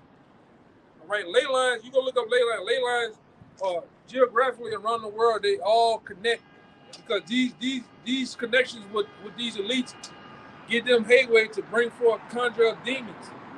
Like you look at most people would think when I go to St. Louis, I see the St. Louis Arch. That's a portal for demons, man. All right, and they let they conjure these demons to come in and come out, really through a machine called CERN. All right, and all around the world, most of them are what? Egyptian opals. That's why you go anywhere in America, like you go to Canal Street, the inner Canal Street on the river, there's an opalist down there. You go to Washington D.C. You go to Houston. You go, and most of, like I say this, and all this shit is built on symbolism. Most of your houses here in America got what? The roofs are made like what? Pyramids. The churches have a pyramid and they have a shaft on top. Most of them think, that's how the building was constructed. But what are these different shafts? They are actual phallic symbols. You know, penises. All right? Slide away neckties. Right, that's a penis. Yeah. They make these people, when you go home and pray, most motherfuckers pray like this. This is what we call the Vesica Pisces. The Vesica Pisces. Or in masonry, they call it the steeple hand. Or they use their head, they put their hands like this. It's called the steeple hand. It's a vagina. You know? That's Andrew Tate's favorite thing now. He just do that shit. Yeah. every Oh, time. he hit that fancy one. Yeah. Yeah. Every time you see him in a video, he's got his hands like Yeah, that. it's so crazy. I got a picture. I probably got it still on my phone, but it's old girl. Harriet Tubman was doing that bitch back then. We know she was all set up, you know? But all this shit is on ley lines. You can go from different places around the world and they all connect. They Like all, go ahead. The pyramid-shaped objects and obelisks. So think about it like a tuning fork.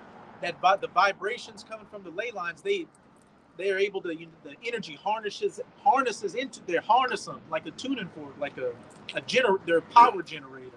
Yeah, you ever seen most of those commercials for the internet connection? They always show you those lines bouncing like this. Mm-hmm. Those lines that's bouncing on the ley lines around the world, man. And they're used for wickedness. You know, these devils, man, they know what's going on. Which they got the power from Satan. Okay? The energia. Yeah, energy.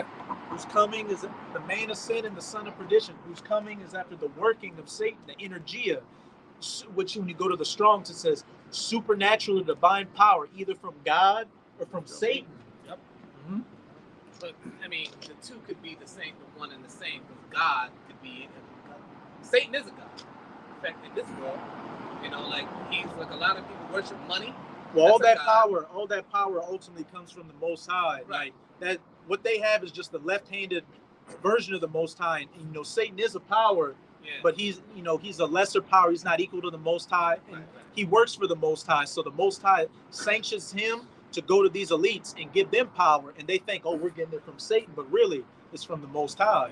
Right, because you Set 'em up. got to understand, you have the spiritual demon Satan, and you have the physical counterpart of the spiritual demon Satan, which is the so-called white man.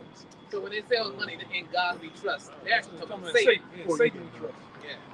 Because who get him the power to actually to make the money? Satan. That's why, like, even the guy who we work for, this guy, he all into some wacky, tacky, crazy shit. But they pray to these deities, which is Satan, and they give him power to open businesses and to attract money to them, man. Right, that's what our brother read. Keep reading that. And he got some info on ley lines for you. All right. This is Isaiah. That's why they get into the average white man and all of them. They into this type of shit, man. Right? They into Satanism. They into astrology. They into when you was young, we ain't into no fucking Ouija boards, talking to the dead, ghost boxes and shit. The Edomites, go in YouTube and put ghost boxes. There's a whole community of that shit. They talk to celebrities that are dead.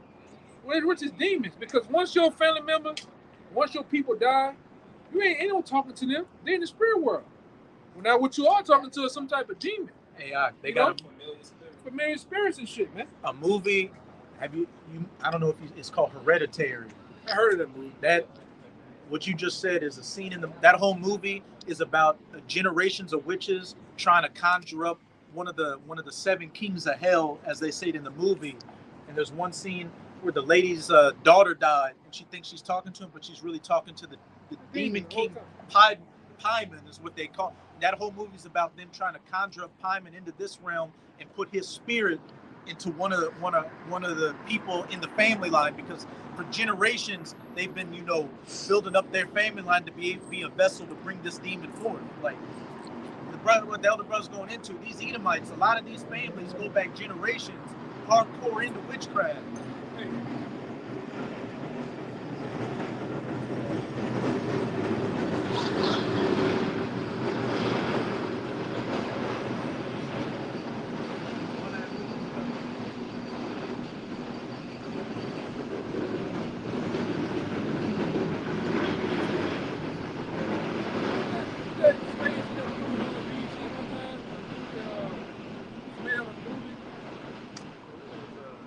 What was it? It was slavery. Who was in it? It was an up-and-coming actor. Damn, what they call that shit. But one thing this brother remind me of, and show you that we're not bullshitting. Go look at this particular shit that was coming on TV one time called Lovecraft Country. That On was it Lovecraft right there. Country, they started to expose too. Every time it's another slavery movie when they started exposing what was really going on. in slavery. Antebellum. No, it's some slave shit. I would That's call it. Journey Smollett was in that, right? Yeah. Lovecraft Country. Yeah. It's another one. His sister was in this other one. They canceled it. His sister was in this other movie that I'm talking about. It's about slavery, but they started getting into the shit about. This is when they cut it off. They started getting into it about. What's the girl name? Harriet Tubman and shit. And they started exposing what was really going on behind the scenes with the Edomites and the North and the South and shit. They cut that shit off. Same thing with Lovecraft Country. Lovecraft Country shows you that the elites of this society, or the average white society, were heavily into witchcraft. And they passed that information down from son and daughter on down, and they gave them power, right? Which was open to them through the spirit of demon Satan to have that power on this side, man. And they exposed it. As soon as they start getting into the heavy shit, they cut that shit out. They cancel that shit out, man. Quick. They were using that device to open portals. Yeah. And these devils had that ability, man. The Most High, you gotta understand, yes, the Most High gave the Edomites on this side the ability to deal with the left-hand side. Because you understand the left hand of the Most High is the evil side. He gave them the ability through Satan to have the ability to make what we know here, what you got. They got the power. Hey, when Satan came to Yahushua and brought him up to that high place and showed him all the kingdoms of the world, and he showed him America, and said, if you will bow down at my feet, I will give you this. That will come with what?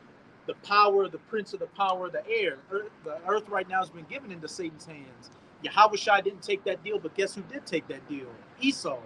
The elites I'll give you this power right now, dominion and all that. Hey, Esau took that deal.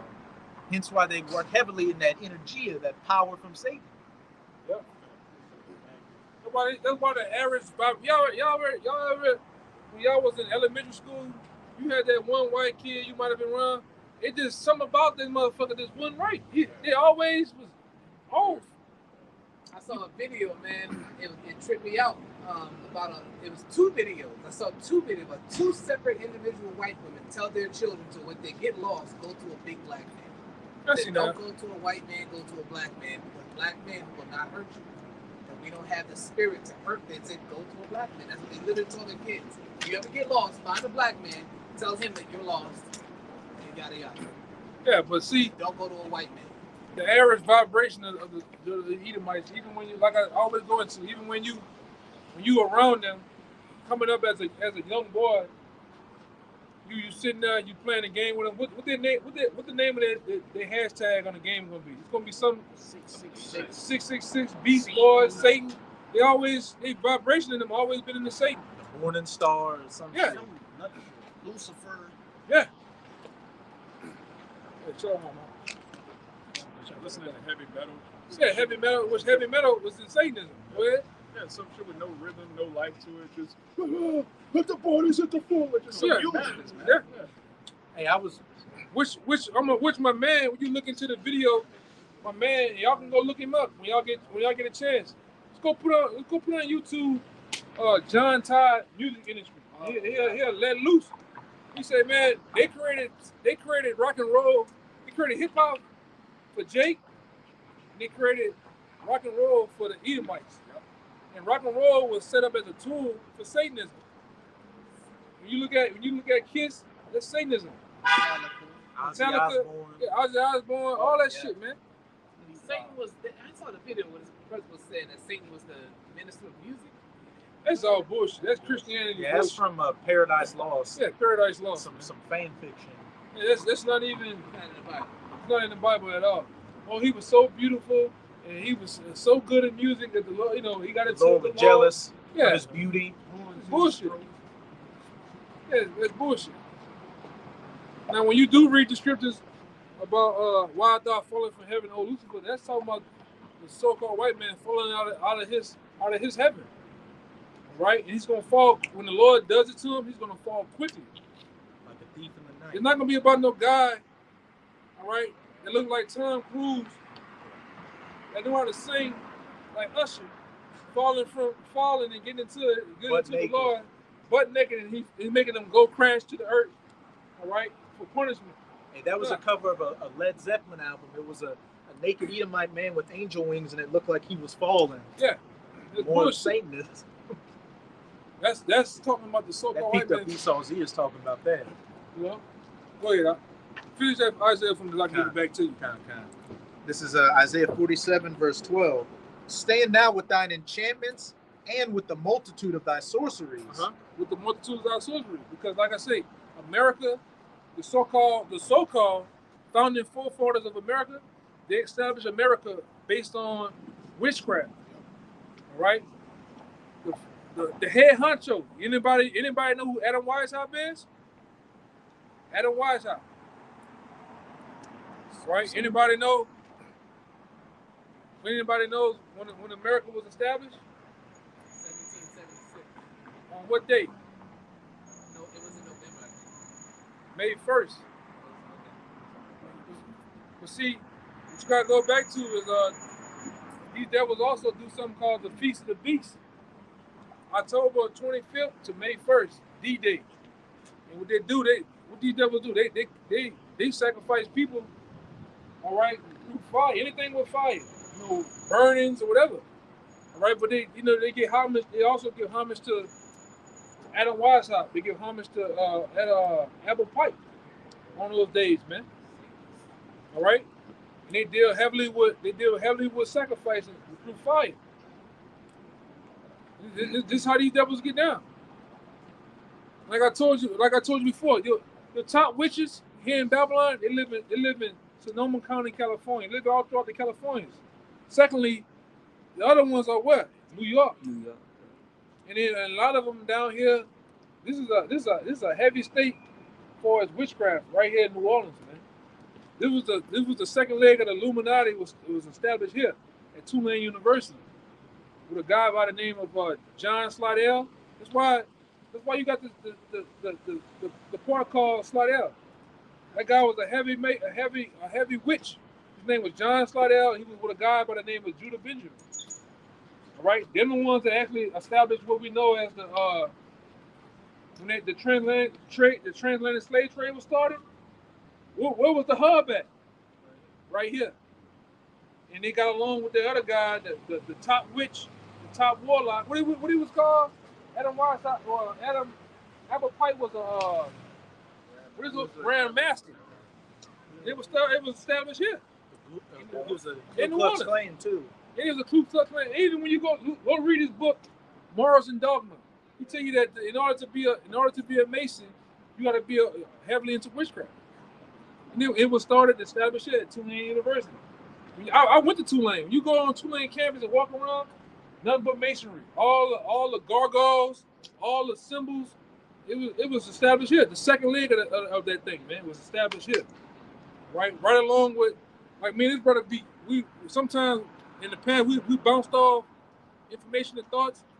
A lot of fucking Edomite women were doing some shit. Witches and I'm talking about doing some shit to Jake in the time of slavery here, man. You know? That one madam who, when her... I know we doing a lot of talking, but like I said, we're gonna get to the scriptures, but it's some heavy information. A lot of dark history on Bourbon Street. Street. It's a lot of dark history here in the city of New Orleans, man. You know? Go ahead. But those guys, you can look them guys up, man. John Slidell. That's why you got this. That's why you got the city of Slidell to give commemoration to him. John Slidell and Judah Benjamin. I know his name Judah. Yeah, Judah Benjamin. His name Judah Benjamin. All right. All right.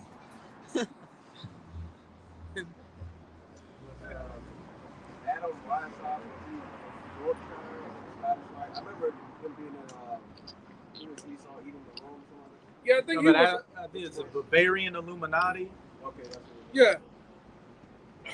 But that guy there, he was the start of all that. The elites, the elites funded that guy to start his second, his thing, which was established the Illuminati. You know what I'm saying? A lot of people think, 1976, all that other shit. You know that was the start of all that shit, man. There's a lot of history into that. But go ahead. I got some info to back this up too. Huh. This is Isaiah 47, verse 12.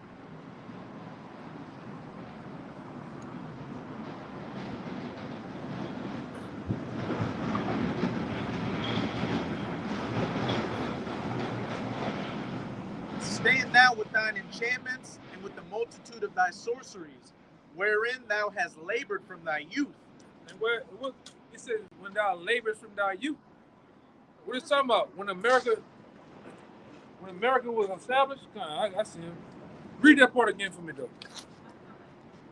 Stand now with thine enchantments and with the multitude of thy sorceries. Because those are the ones that help fund and help establish America. All those astrologers, stargazers, money pronosticators, all those people that are heavily into witchcraft, all right?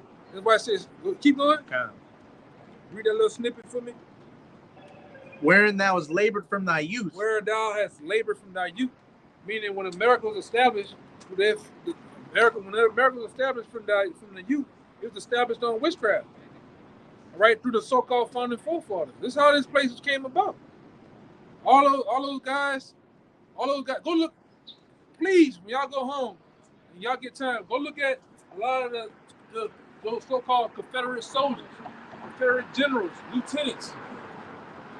Why is those guys taking pictures like this? They're taking pictures with the hidden hand inside their Confederate jackets and shit, man. Like even a lot of the black ones, when you see them sitting down, they got their children and their wives on the black and white posters. You got a lot of black soldiers doing this. It was Masons.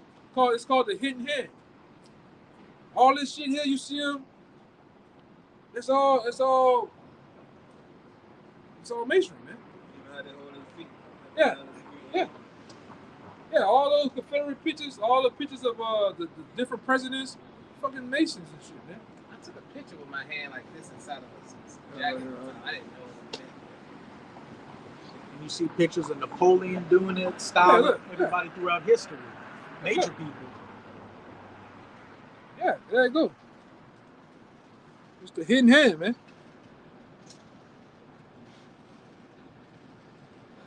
Study Proverbs and teach it with his. Hey, this Naughty Napoleon. man teach it with his fingers. Hey, this is Napoleon. Mm-hmm.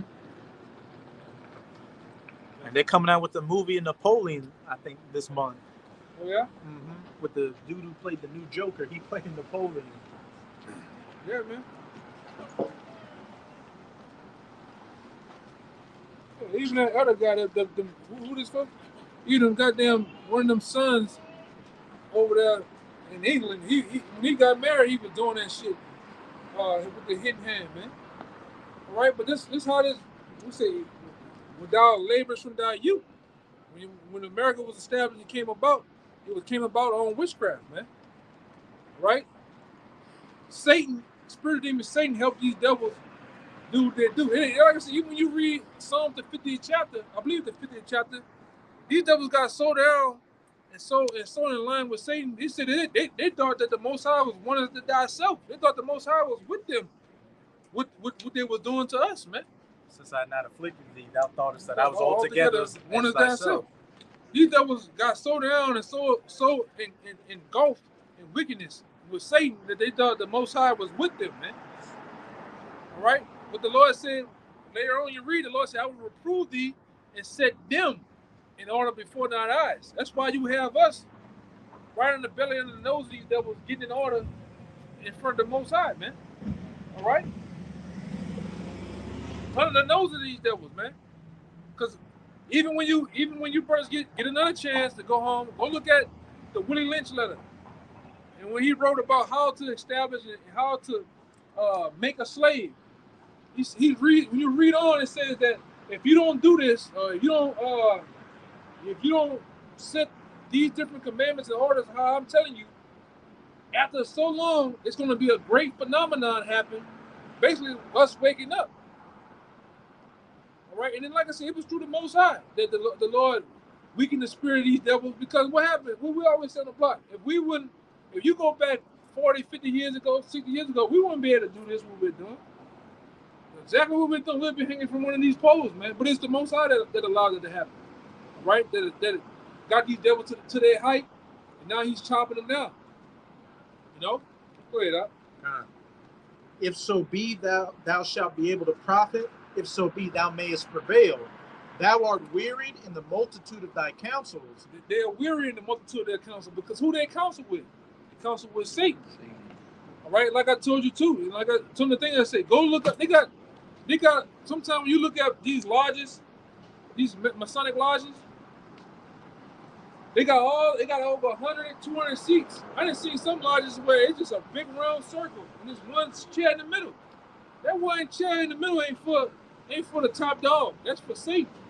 These devils talk to safety, how to oppress us more, how to do certain things in the society. They literally talk to safety. So they meditating terrorists, like we gonna do on them in the But they taking orders from Satan though. but They're taking crafty counsel against our hidden ones. Right. The same thing we gonna do. But God, and I'm gonna say this, and you might know because you dealt with that life at one time. And like I said, in order to be anything in society, anything so-called great, you be a fireman. You could just be the regular guy hosting out shit, fighting fires. But when you want to be on the big dog level, you got to be a Mason. When you become a cop, you get sworn in. What's they wearing? White glove. You be a Marine. It's masonry. They call it the Fraternal Order of the Police Brotherhood. Yeah, that's true. When you're a soldier, you get all those different ranks. But then when you want to become a big dog in the military, you gotta become a Mason. Damn, that's shit. Guess why?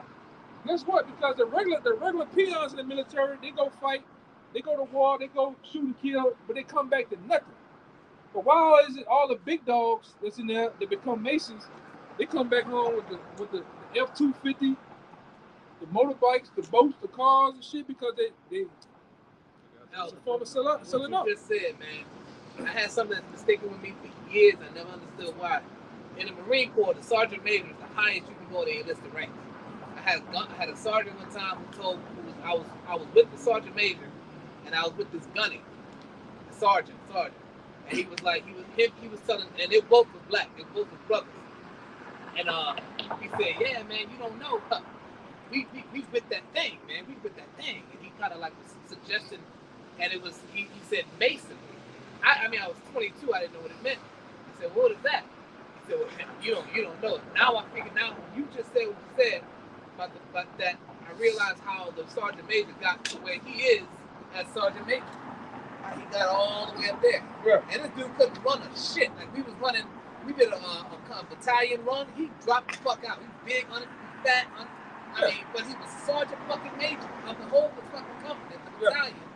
And now I know how he got up there. Yeah, he got up there because he's a Mason. And he admitted it to me.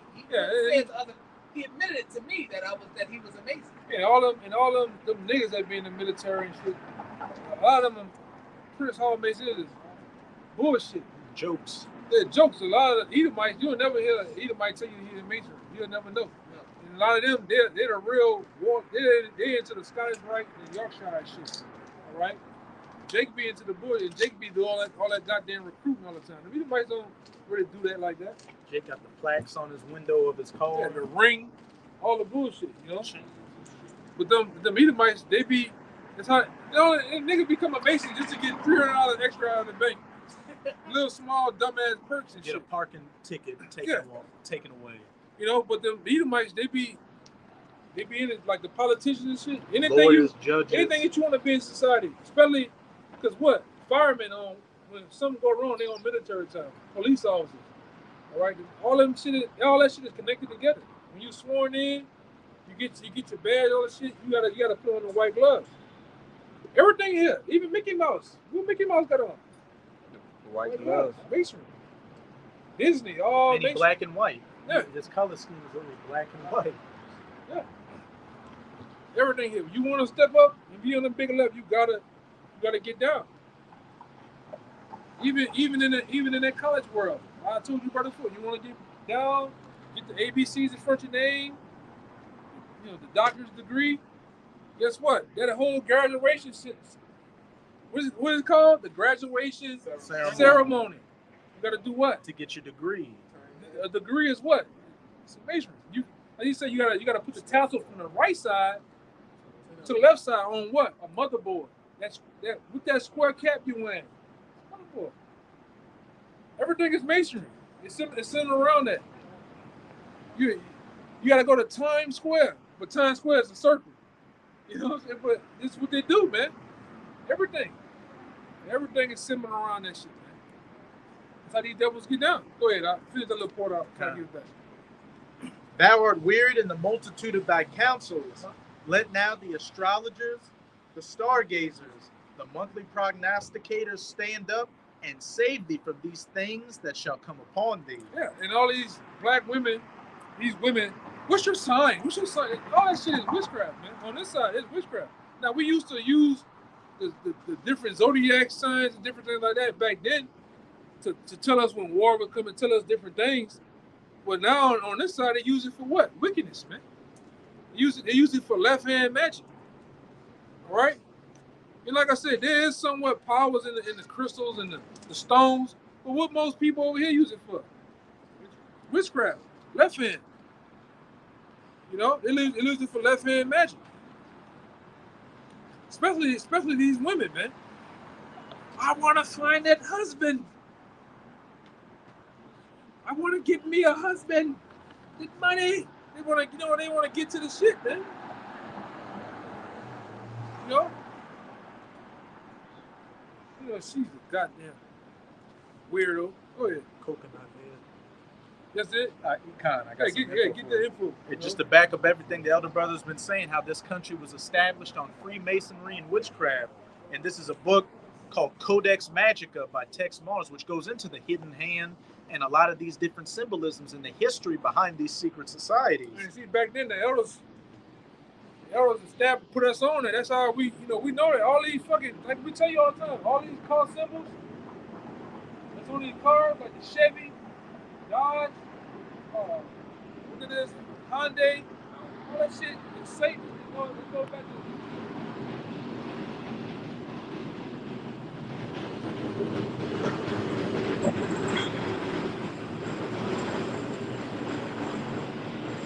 all of them go back to signs and symbols of Satanism, man. Go ahead. This is on page 266 and 267 of Codex Magica. And it's under the section, it's in the chapter, The Riddle.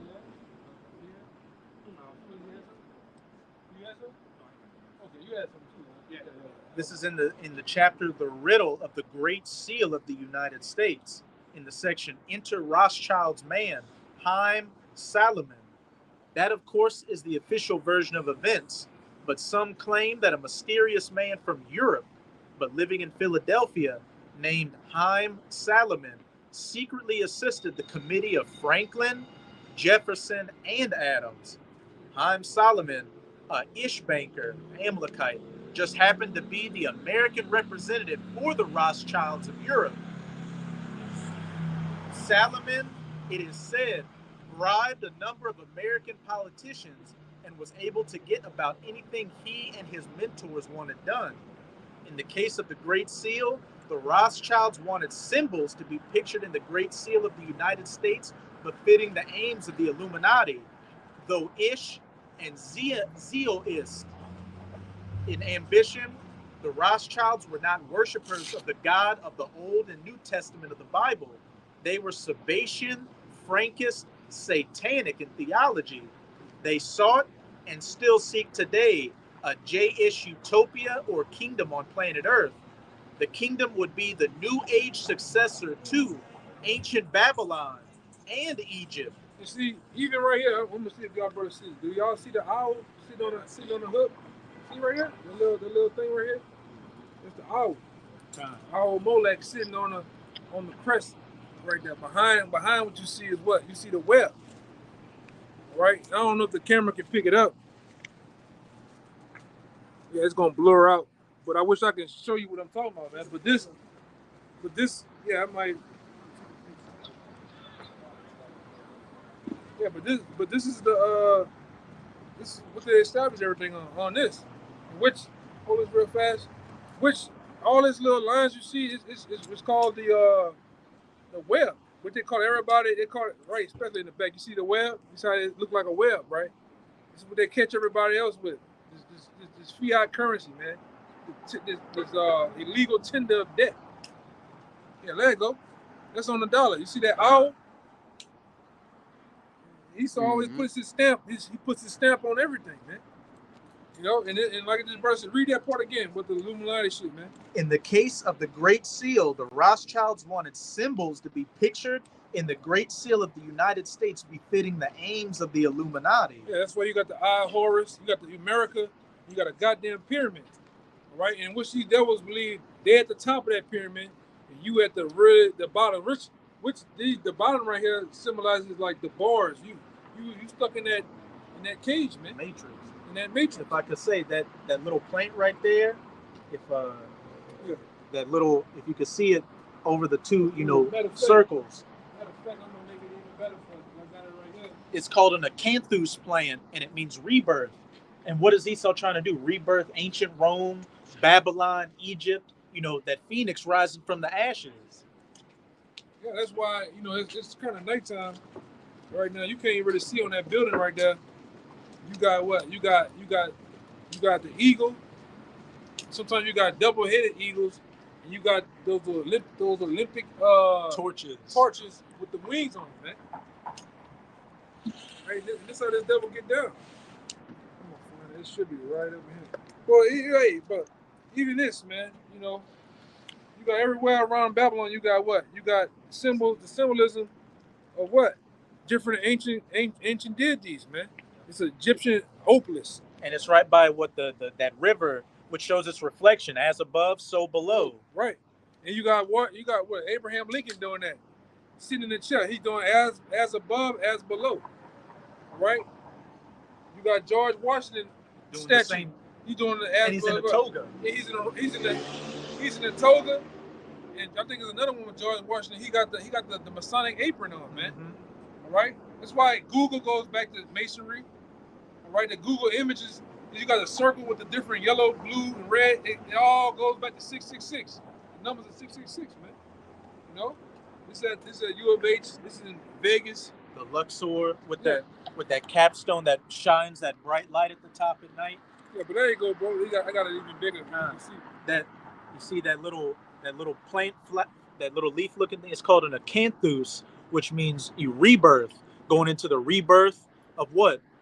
The Renaissance was the rebirth of the Babylonian and ancient, mysteries, and bringing in that new age, that phoenix rising from the ashes. And the reason that capstone isn't attached to the pyramid is because they haven't accomplished their new world order yet. Mm-hmm. And what they believe they're going to accomplish it when they bring the MOTB. So what? That capstone's going to finally lay on the pyramid. Right. So, and there's going to be no more need for the dollar or this when they bring the MOTB. And it all goes together, man. That's why these devils, since the time of Adam Weishaupt, they've been pushing so hard to achieve that, man. Even in the book that Abba Pike, he predicted 3 world wars. The Mazzini letters. Yeah, in the Mazzini letters. That's why it said in that book that they will establish that new world order on the backs of who? Ishmael. All right, and they use the script. They know the scriptures. When you read the Bible, they tell you that Ishmael should be a wild man. So what they do? Dragons of Arabia. What they do? They use him as the image of the wild man, strapping bombs. Oh boy, which you never really seen. You never really seen Ishmael talk about doing that. Only time you see that is with the prediction of Esau saying that he'll do that shit, the movies and shit. All right, but this is this devil, man. Hey, get ready for the shit, cause they didn't make their little loop around, man. Go ahead. I got that in Genesis if you want. Must be what do they call it? A sugar convention. Yeah. Farrakhan must be down here, man. Do you want that Ishmael's a wild man? Yeah, I'm ready to get on one of you, the ski niggas, man. You Morehouse niggas. I'm ready to get on one of you niggas' asses. Go ahead, brother. Now, this Genesis chapter 16, and let's get straight to the point. Verse 11. And the angel of Yahweh said unto her, Behold, thou art with child, and shalt bear a son, and shalt call his name Ishmael, because Yahweh hath heard thy affliction, which Ishmael in the Hebrew means he's heard of the Most High. It says, and he will be a wild man. His hand will be against every man, and every man's hand against him. Right. and he shall dwell in the presence of all his brethren. And Ishmael lived up to that. That's why what's going on in the Middle East? Every hand is against him, and his hand is against everybody, man. You go your ass to Yemen, you go your ass to Pakistan, Iraq, Syria, Gaza Strip. Iran, another one. I said Afghanistan. And Ishmael lived up to that. So Esau played on the scriptures, and let's make him the prime enemy. Okay, and we're gonna establish this new world order too on the backs of him too, by going up against him. This devil, he ain't stupid, man. I'm trying to tell you that y'all are wiser than Daniel. This devil, first and foremost, this devil read the scriptures, man. He got somewhat of understanding of that Bible first, man. I think he took the Apocrypha out. Yeah, but the Apocrypha lays the groundwork, the foundation to understanding World War III. Yeah, I got that. 2nd Ezra 15 and 20. Behold, a horrible vision and appearance thereof from the east, where the nations of the dragons of Arabia shall come out with many chariots, and the multitude of them shall be carried as the wind upon the earth, that all they which hear them may fear and tremble. Yeah, man. So those are the times we're in. And you got some more on that thing, right? Going back into the Codex Magica. They were talking about the Rothschilds. They were Sabbatian, Frankist, satanic in theology. They sought and still seek today a J-ish utopia or kingdom on planet Earth. The kingdom would be the New Age successor to ancient Babylon and Egypt. In Revelation 11, verse 8. It would be a powerhouse nation that would, through magic and intellect, conquer the world. America would be its proxy. America would be its alter ego. America then must be fashioned into a Kabbalistic J-ish state. All hail the new Egypt, empire of the ages, child of the sun god of the ancients. America, the new Jerusalem, must unite with old Jerusalem, and Zeus Illuminati must reign. That's what I tell you. And then what that was done, starting with the elites, like I told you, these devils, to show you that this is Rome all over again. We go into the Maccabees with the Senate House, and so on and so forth. But even in ancient Rome, one of the first places, I think Alexander the Great, after he came out of Macedonia, he went to a place called York. What it is? I took my tongue. It was up in it was York something. All right, but then when they that's one of the first. That was like the hub or the headquarters of Rome. It was York, Rome, or something like that. So when they came here to establish, all right, the new America was one of the first places they set up. New York. And what's New York known as? The Empire City. The Empire State. And then they did what? They set up what we know as the United Nations over there. And then what they put on the front of the building of the United Nations over there, the Reef of Rome. I think they got the 10 flags representing the 10 horns. Right. So it's a parallel between the two. America is nothing more than the ancient Roman Empire. Like we always say, if you was to take the cars away, you could take all the wacky tacky clothes. He coming back again. All the wacky tacky clothes. You'll see, and you look through the goggles in the spirit. You'll see the same Roman togas going on. All these cars will be horses. It'd be the same thing going on, man. Go ahead. Give me that Revelation 11 verse 8, and you can give me Revelation 13. Even for Jake, the thing that stopped Jake from coming up and talking and scoffing is this: Jake don't want to be on camera. You know what I'm saying? That's all but that's but Jake will do his thing. If we would just, go ahead. God, you got that Revelation 11 verse 8. This is the book of Revelation, chapter 11, verse 8. And their dead bodies shall lie in the street of the great city, which is spiritually called Sodom and Egypt. And what did we just read? That America would be the new Babylon, the new Egypt. So, and then when you go to the end of that verse, it says, where also our Lord was crucified, that links it to Rome as well, because Yahushua was crucified under the Roman Empire, and what he spiritual, his image, and he's spiritually crucified here in the new Roman Empire. Spiritual Egypt, you got the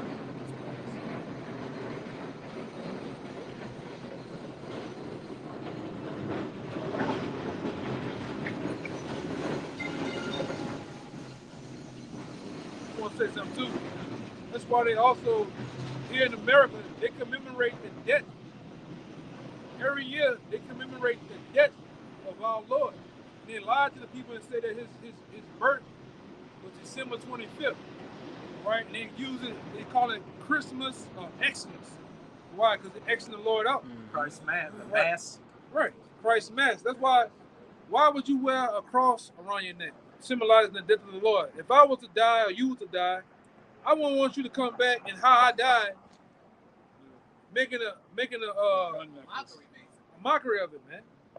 Okay, but when you read the scriptures, and one day we'll get down to the breakdown. That when we read the scriptures to you, brothers, all right, and you go through the proper breakdown, you'll find out that the Lord wasn't even born on December 25th. Not even around the time of the December 25th. Yeah, he was born around springtime. All right. He wasn't even born in the winter months. But what's going on? The winter solstice is going on. Really in these high times now is the commemoration of Satan too. When you start going into what's the symbolism of the evergreen tree, the presence, the colors. Because we went in the breakdown of that, remember? The colors of the red, the green, the white. What are these things about? The average mind of every person, the colors are so innocent. How can you talk about it? The wreath, the little balls and the tassels that go around, that all means something, man. All right? They got a saying, nothing goes without meaning. Yeah. What did we went into? Old Saint Nick, which goes into Satan. What you about to say? Same thing, Santa. Yeah, Santa. The Satan spelled backwards. Yeah, read that one up. Well, I want you. I ain't want to read. Just bring it out anyway. Now give back this one. Yeah, scripture here. Just bring it out anyway, so we can go into it. And then I'm like I said, Lord will get this back to this, but I'm gonna try to go somewhere and get it. This Nahum chapter 3 and verse 3. The horsemen lifted up both the bright sword and the glittering spear, and there is a multitude slain, and a great number of carcasses, and there is none in to their corpses. They stumble upon their corpses because of the multitude of the whoredoms of the well-favored harlot, the mistress of witchcrafts. Yeah, the mistress of witch. They're talking about America, man. Right? And guess what? Through World War III and through Jacob Trump over here, that's how it's gonna be. Read that part again about the carcasses, man. It says, that's how it's gonna be in World War III, and it's how it's gonna be over here in the streets of America, man. Go ahead. And there is a multitude of slain. It's gonna be a multitude of slain bodies and people. Go ahead. And a great number of carcasses, and there is none in of their corpses. They stumble upon their corpses. People gonna stumble upon the dead. Stumble, slipping on blood, brain matter. That's how it's gonna be. Go ahead. And even in the time of World War III, it's gonna be like that, man. It says, because of the multitude of the whoredoms of the well-favored harlot, the mistress of witchcrafts. This is America, the mystery of witchcraft. Like we was going into earlier. Bro, get into America was established on witchcraft. The founding forefathers of America established this place. Even the women were heavily into witchcraft, man. And I'm talking about the so-called white men and white women, right? Yeah. Women eating stars because they wanted, the women wanted something to be a part of. All right. Even when you get into what? All right. Over there in Yale, with most of the presidents going into Yale or Columbus, whatever, Yale and Harvard and Columbia, Princeton, Skull and Bone. you got to get into Skull and Bone, right? Skull and Bone trickles into what? What we have today. You got these niggas in something they call the Boule. The Boule was started by a nigga by the name of Henry McKinney, I believe, right? And he was heavily into the Boule. He wanted the same thing he seen Esau have with the Skull and Bone. And like I said, most of your presidents have to go through that filter of being a part of one of those groups. You go back, go look it up. What we telling you? You got George Bush and John McKinney, John Kerry. Which those guys are cousins, literal blood cousins. They on the same picture for Skull and Bones, man. All right, which we understand most of these presidents are kin. That's what you just said. Yeah, all right, because guess what? You got the elites, which are part of what we know as the blue bloodline. They try to marry, intermarry in-house and keep that same power. Because these devils hope and pray when they die, they come back in that same position. So they try to marry within the close bloodline of each other. But then you got the other bloodline of them. You got the like they said, and I'm saying this too. That goddamn Hamite. Obama had a whole segment where he could trace his bloodline all the way back to the season, man. Right? That's how close these devils are. That's how they try to keep that thing so close, man. But his dad is a Hamite, right? Yeah, but his daddy, his daddy Hamite. His daddy is up in the inner realm of that shit, man. Because what the other guy name is that set up that guy that was the tutor of Obama? Yeah, long ass name. Zebigniew Brzezinski. Yeah.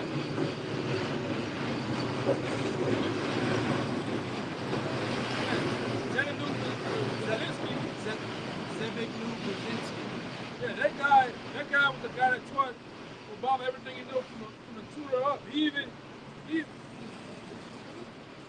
name? Zebigniew Brzezinski. That's a weird ass name. You can look him up. He the guy that even when Obama was born, from the age of a child, Obama was groomed to become the president. So much to where even this guy, I think he was a Philippine. He set the Philippine guy up that had power with the military and the armies of Philippines or something like that. He set him up with Obama's mother after the daddy separated from him. And this guy was groomed up to become the president. All right, I'm talking about Jerry. What is his name? Barry Soetoro. Barry Soetoro. That's Obama's real name, man. Okay. So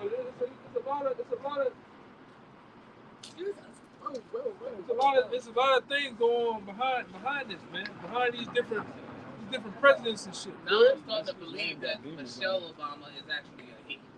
Yeah, this is the guy I'm talking about, man. You can look at this guy and tell he a damn demon, man. You know? He had a famous quote where he said, governments had to use a lot of manpower to kill many of their civilians, but now with the advent of missiles, they can kill many of their civilians with a little bit of manpower. He had a quote like that. That's a demonic ass quote. Yeah. I saw a video last night that said once they get that EMP started, half of America's population gonna die overnight. Yeah, because you got half of these old fucks, all right, that's rolling around in wheelchairs, walkers, dialysis, and fucking pacemakers. They're gonna die instantly with the flick of a switch. You say these airplanes that are in the sky, they gonna fall. They all just the satellites, niggas gonna have satellites in the hood, B. All right, some NASA shit is gonna fall right in the hood instantly with a flick of a switch. All right. The wacky white girl, oh my God, she's gonna die overnight because the internet's gonna be gone. Boom. No lights, no nothing. And guess what? All the freaks gonna come out that night when the lights go off over here. You see her come around the corner, Felicia gonna wild up. when the lights go off, man. You see the huh?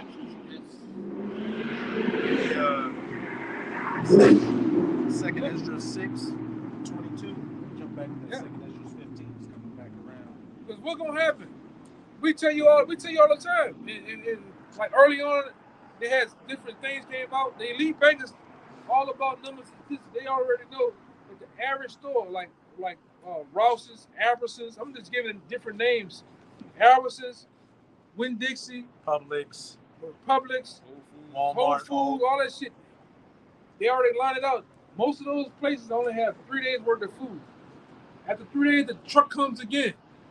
1 day, 2 days, 3 days, and hope the truck might come again. They literally call it the just-in-time delivery service. Yeah, and guess what?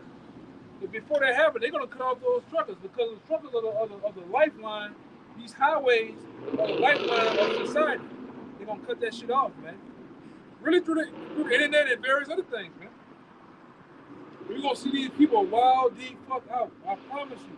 Hey, back last year around this time, what were they talking about? A coming diesel engine fuel shortage, which is that particular, lubricant you need to power those diesel engines. That just completely fell under the radar, but there's still that shortage in place. Wild out. Average. It might be a nigga look like Steve Urkel in your hood. All right? When them lights go off, that nigga gonna become Conan overnight. He gonna wig the fuck out, man. A lot of these druggies, these people that are on all different Adderalls and Percocets, them niggas is going wild out when they can't get to it. Body going through withdrawals and shit. All right, the old, and I want you to understand this. Even people that think like this, the old here are gonna just die. It happened for Katrina. All the old people, they just put a sheet over them. Nigga still in the wheelchair with his mouth open, dead. The old gonna die first. Then from there, you gonna have those with various injuries and shit. And from there, you gonna have what they told you in school. It's in science class. They told you in science class about what? The survival of the fittest. Mm-hmm. It's a food chain, even amongst people.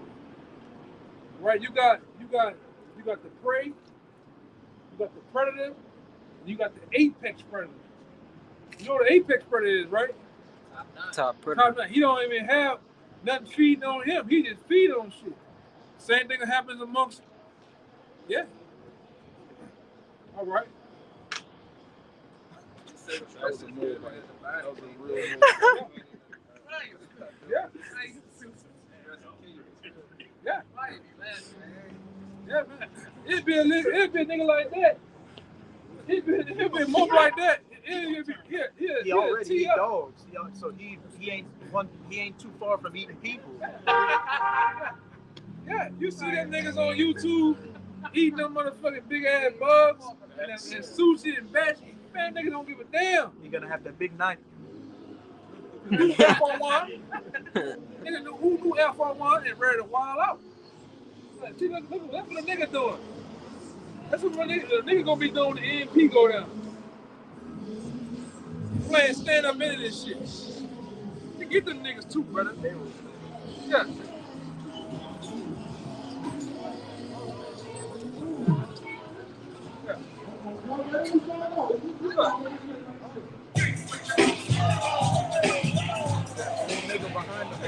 Nigga too.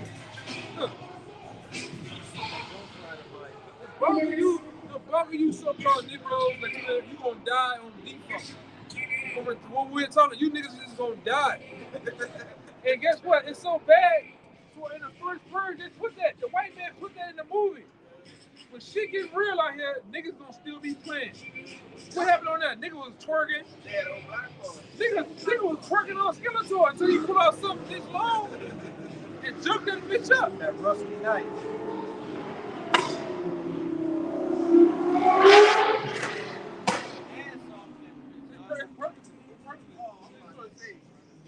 Niggas do that in that world. They do that to the turbos. That's crazy. They do that in the world. They do that in that exotic world. They take the ass of the car so they can expose all the piping and the turbos on it. Everything. Yeah, you know, it's like a flex. So you know, we kind of like them niggas do with the. I don't know why wicked niggas put the balls on the truck. You know, they put the hitch, the balls hanging. It's like that. That's that in that world. But go ahead. Got that second extra 6. Hey, and this goes exactly into what the elder brother was talking about. Hey, society is going to collapse on all levels. And really, once that food goes, it's every man for himself. Food, the lights. And I'm going to say this, too. See, everybody be playing about these zombie movies and shit, but the closest thing to the realization of the zombie shit is really Mad Max. That's how motherfuckers ain't gonna be nothing wrong with them, but they gonna just be coming for your head, man. And Mad Max shit show you what happens when society falls. All right, and I'm gonna tell you, they got these Edomites. I've seen it in Houston. They got these Edomites out here really buying steel plating for their fucking trucks and cars, buying bulletproof tires. These devils out here buying LMG, light machine gun weapons and arming their shit up to mount on their shit when all hell breaks loose. What the fuck is Edomite? Edomite, he in the front of his big truck. He got the diamond. That cow catcher. That cow catcher from all fucking Mad Max on this shit, man. Huh?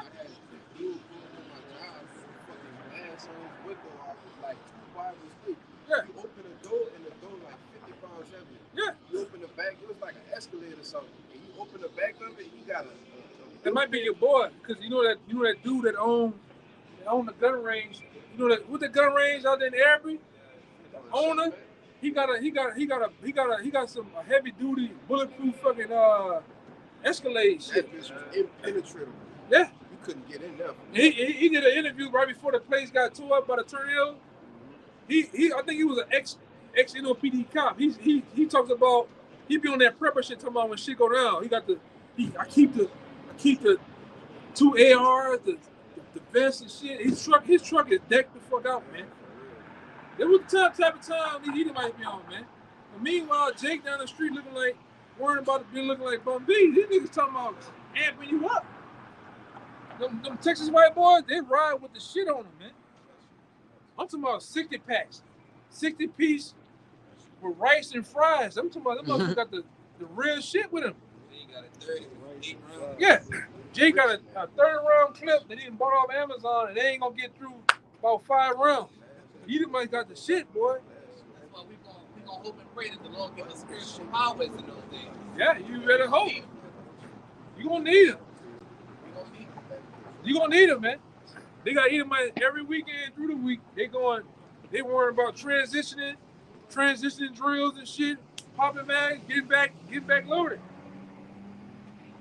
They ain't worrying about none of that, man. Look at the men in our society. They ain't fit. They fat. They lazy. Look at the women.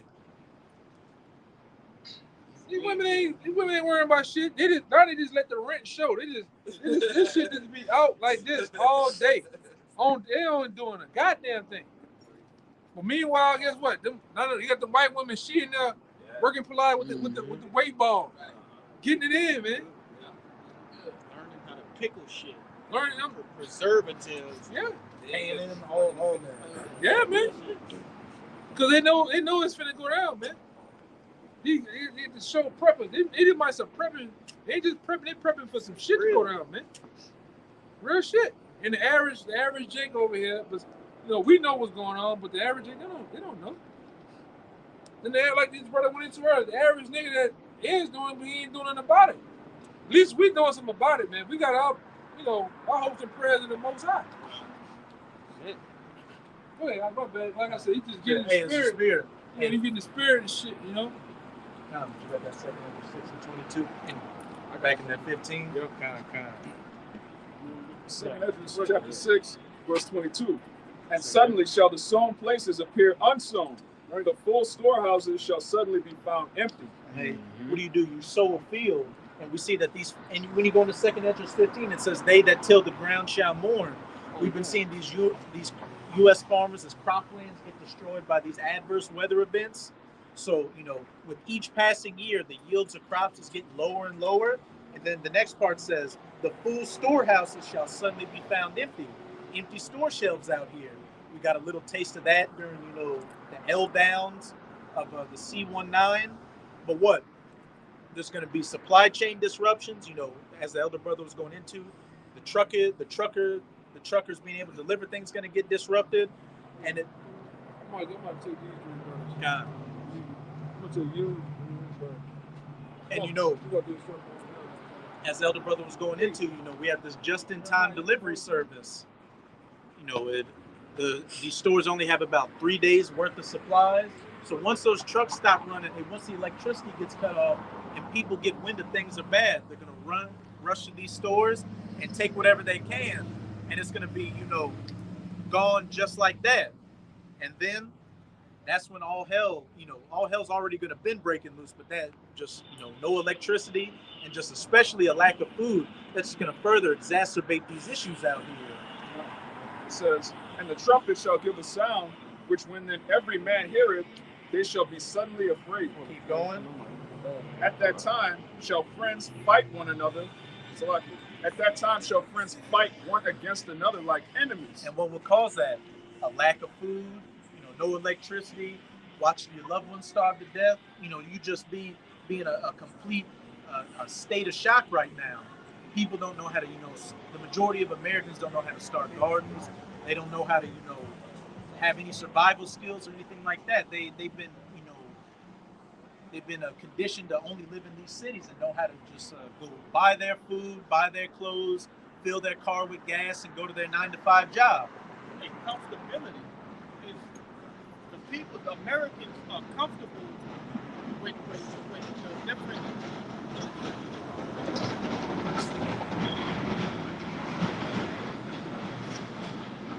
The comfortabilities of the average American, opening your refrigerator, being able to get a cold glass of water, putting your food in the microwave, those are really privileges that these people have been accustomed to. Right? They never had to go hunt for no food, while hungry though. Mm-hmm. Have to fix it. You gotta wait, you gotta build the fire. All of those, that's those are humbling events, things, right, that really is supposed to, take place. But these people are comfortable. So like this brother going into, the absence of that comfortability is going to play on their psyche to another level and make them insane, man. Make them maniacs. I'm going to say this too. The average so-called American, these Babylonians, they actually look down on people who do that. Yes. Like people who in the country, people who know how to skin animals, people who know how to hunt. Like the elder was saying earlier, just people that work with their hands. Like, you blue collar, you just somebody that can fix their own car is an asset. Okay? You got people out here that think, just because I know what a nice suit is to buy, or I know like sophisticated wines, like somebody that doesn't know that shit, they're a podunk, they're a loser, they're not classy, they're not civilized. But wait till them lights go off and then store shelves are empty. Then we're gonna see who the true, expert and classy person is on things. Yeah, right now this society values R&B singers, basketball players, and politicians. In that day, no one's gonna want to hear how well you can sing, dance, how well you can give a speech wearing a suit. It's gonna be who can survive, who can help me to survive, who can help my children to survive. That's gonna be the so-called high-value man in Jacob's trouble, the men of the Lord. Imagine Lil Wayne in that day. What are you gonna do? Rap for some cans of food? Fuck you, man! They gonna smash. Fuck you, Lil Wayne. Plus, you're rich. You got good consolation. I'm just kidding, man. Take your truth. They're gonna come to people that flash their stuff. They're gonna come to you first because they know you got it. So-called know you got it. So they're gonna kick that door in, and it's gonna go into in that second Ezra 15 and get to work on you. But that nigga rapping for canned goods. Yeah, like literally, hey, I'm Lil Wayne. Yeah, I'm gonna spit 100 bars for some food. No, man, it's not gonna work like that. Give me them chains, and that's it. But as it says, at that time shall friends fight one against another like enemies. And what will cause that? Again, a lack of food, a lack of power, just all hell and pandemonium out here. Every man for himself. People not having the survival skills to survive without the society set up to take care of them. Keep going on. It says, at that time shall friends fight one against another like enemies, and the earth shall stand in fear with those that dwell therein. The springs of the fountain shall stand still, and in 3 hours they shall not run. And hey, at the same time, you know, when the electricity goes, you know, that goes with the infrastructure as well. You know, the water's not going to run, so you're not going to have water, you're not going to have heat, gas, electricity, all that. And I was reading somewhere that was saying that when the elites, you know, hit that switch, so to speak, they're actually going to make a lot of people's, you know, toilet water, they're going to make it reverse flow. So they're going to flood your houses with sewage, so you have to leave the house. So you're just going to be completely assed out here. Then on top of that, you know, garbage men won't be taking that garbage. So what's that going to bring? Rats, disease, plague, pestilences. It all plays into each other. Like I said, there's a and if I could find it, I'm gonna send it to you, brothers. But it's a video. It's really like an autobiography of a like two scenarios in a collapse. Oh yeah. You know what I'm talking about? It's called how it's gonna happen or something like It was that Edomite talking about that family, like, oh, Yes. such and such and such. How it's gonna go down. Something like Yeah, that. they had everything going well. No, go ahead. It started off with, Tom, you know how we spoke. Yeah. Tom had a nice wife, a son, and a daughter, good job and everything. But, you know, Tom had heard in the news that the economy was going bad and prices were going up. And then one day, Tom just went to his job and the doors were locked. And it said, hey, sorry, Tom, you're out of a job. And then it progresses from they run out of food, they run out of medical equipment. The son dies of disease. The daughter gets sold into, you know, sex slavery. Like it How goes will go down. down? That's what it's called. Yeah, hey, put that back in the what's that? I just wanna.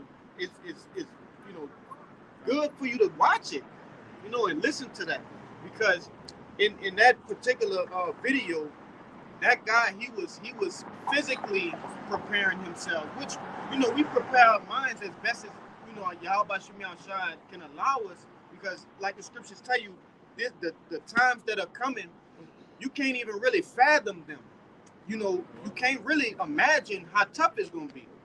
But, you know, what they did in that video, we are spiritually doing that with these scriptures, okay? Taking that extra precaution to, you know, fortify our minds with the scriptures. And hey, it's just beautiful how the Lord put that in the pathway of the, you know, the prophets, man. To back you up, could you give me 2nd Esdras 15, read 57 to 58? Because as it says in Psalms 32, you know, the strength of the horse or the army of a king doesn't matter. You know, you know, you tell brothers not to rely on the preps, but you know, it's nothing wrong with putting food and water to the side just to have a little extra. But at the end of the day, it's going to be Yahweh Bahashem Yahweh Shai that's going to get us through all these things. Because, you know, if you don't have the Lord on your side setting up that standard for you, you could be the greatest jujitsu artist. You could have months of food stacked up and mounds of bullets. That's not going to save you. As the brothers always go into, when the shit goes down, you could be on vacation. You could be driving in the job way away from your preps and have to walk back to it and, you know, die on the road. And the Lord could, you know, put you to shame. You might be right in front of your shit. You might strap up and be ready and die, because you ain't as what you think you is, you know. A lot of these people talk a lot of shit. Oh, I'm gonna be like this, you know, with the you know, the rifles, and man, you ain't never been in no real combat. All right, bullets flying. You ain't never did that. You don't know how you gonna be in that day, you know.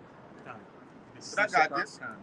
This 2nd Esdras 15 and 57. Thy children shall die of hunger, and thou shalt fall through the sword. Thy cities shall be broken down, and all thine shall perish with the sword in the field. And we know that the field goes into the world. So what? From one end of the earth into the other, when Jacob's trouble hits, you know, people are going to be dying left, right, and center. And it says the cities shall be broken down. So whether you're in the cities or in your literal field, hey, it's going to be going down. And as it's about to go into with the next verse. Verse 58. They that be in the mountains shall die of hunger, and shall eat their own flesh, and drink their own blood, for very hunger of bread and thirst of water. And what they that be in the mountains are what these preppers with these mountain retreats, or their bug out locations. Those preps are only going to last for so long. And what? You're going to have, these people coming against you that know of your preps, people coming from the cities into the wilderness, running into you. It's just going to be all hell. And as it says, they that be in the mountains, your bug out locations, wherever you go to try to escape this fire, shall die of hunger and eat their own flesh and drink their own blood, for very hunger of bread, thirst, and of water. And people dying of starvation, and what people turn into cannibalism because there's nothing left to eat. As it says in Isaiah chapter 9, he shall eat on the flesh of his right hand and not be satisfied, and then turn to the flesh of his left hand. Hey, a lot of these people out here that are overweight are really just getting fattened up for a calf to the slaughter. That's how gruesome and gritty it's going to get out here. But we're going to go back to that second Esdras 15. You can reread verse 15, and we're going to read down to 19. This second Esdras 15 and 15. And these are the times we are quickly coming into, the breakdown of society on all levels, from the food to the infrastructure to the economy. And with these people with a lack of moral character out here and that narcissistic, mindset, it's going to be every man for himself. For the sword and their destruction draweth nigh, and one people shall stand up to fight against another, and swords in their hands. And we went into that first part, earlier in the camp, that one people standing up and fighting against another. It goes into, people from all walks of life, religious views, politics, different races, all that, with swords in their hands. And that modern day sword, especially in the U.S., is what? That gun, which we saw back during the, lockdowns, and especially during those George Floyd protests. A lot of first-time gun owners in the U.S., bullets were running, certain calibers of bullets were going, or there were shortages of that. And what do you think these people just threw these on them? Do you think these people just, when things started to so-called get better, they threw the guns and the bullets away? No, they still got them stacked up. And they're especially holding on to them now, seeing that what World War III is looming and talks of the economy collapsing. Hey,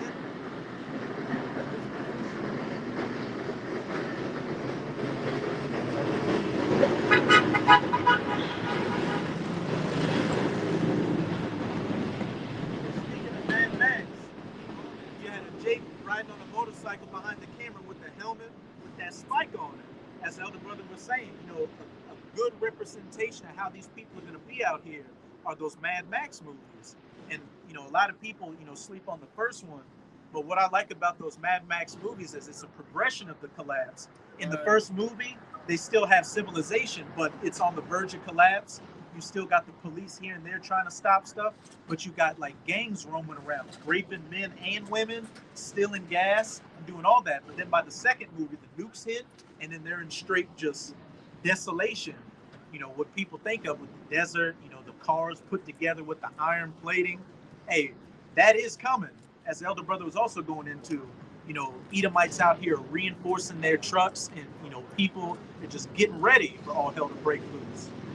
Verse 16, for there shall be sedition among men, and invading one another. And the definition for that word sedition is conduct or speech inciting open rebellion against a ruling authority or monarch, which we also brought up earlier. What? You had them two senators about to start fighting each other on the Senate floor, and a lot of these citizens in America are waking up to the fact that these politicians don't have their best interests at heart and know that they're throwing them under the bus.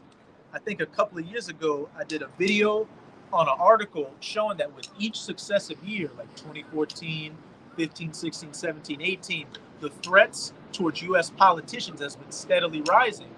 And, people have been making threats like, look, I'm going to come, I'm going to skin your family, I'm going to kill you. Like, that's the thoughts on the minds of these people out here. Especially down here. Yeah. Hey, our mayor down here, Contrell, she got several threats from Edomites saying that, look, we're gonna hang your body until it rots. So once the power is taken out and the food is taken out, and it's really like that out here, these people are gonna act upon those instincts, act upon those wicked thoughts. So there'll be no consequence, no legal consequence. Exactly. They shall not regard their kings nor princes, and the course of their actions shall stand in their power. Backing up, what you just said, they shall not regard their kings or princes, the laws, the government. That also involves, the police and the military. A lot of them, are going to take off those badges and those uniforms to protect their own. Right. Hey, down here in Katrina, they were doing that. Hey, what did they say in that little video?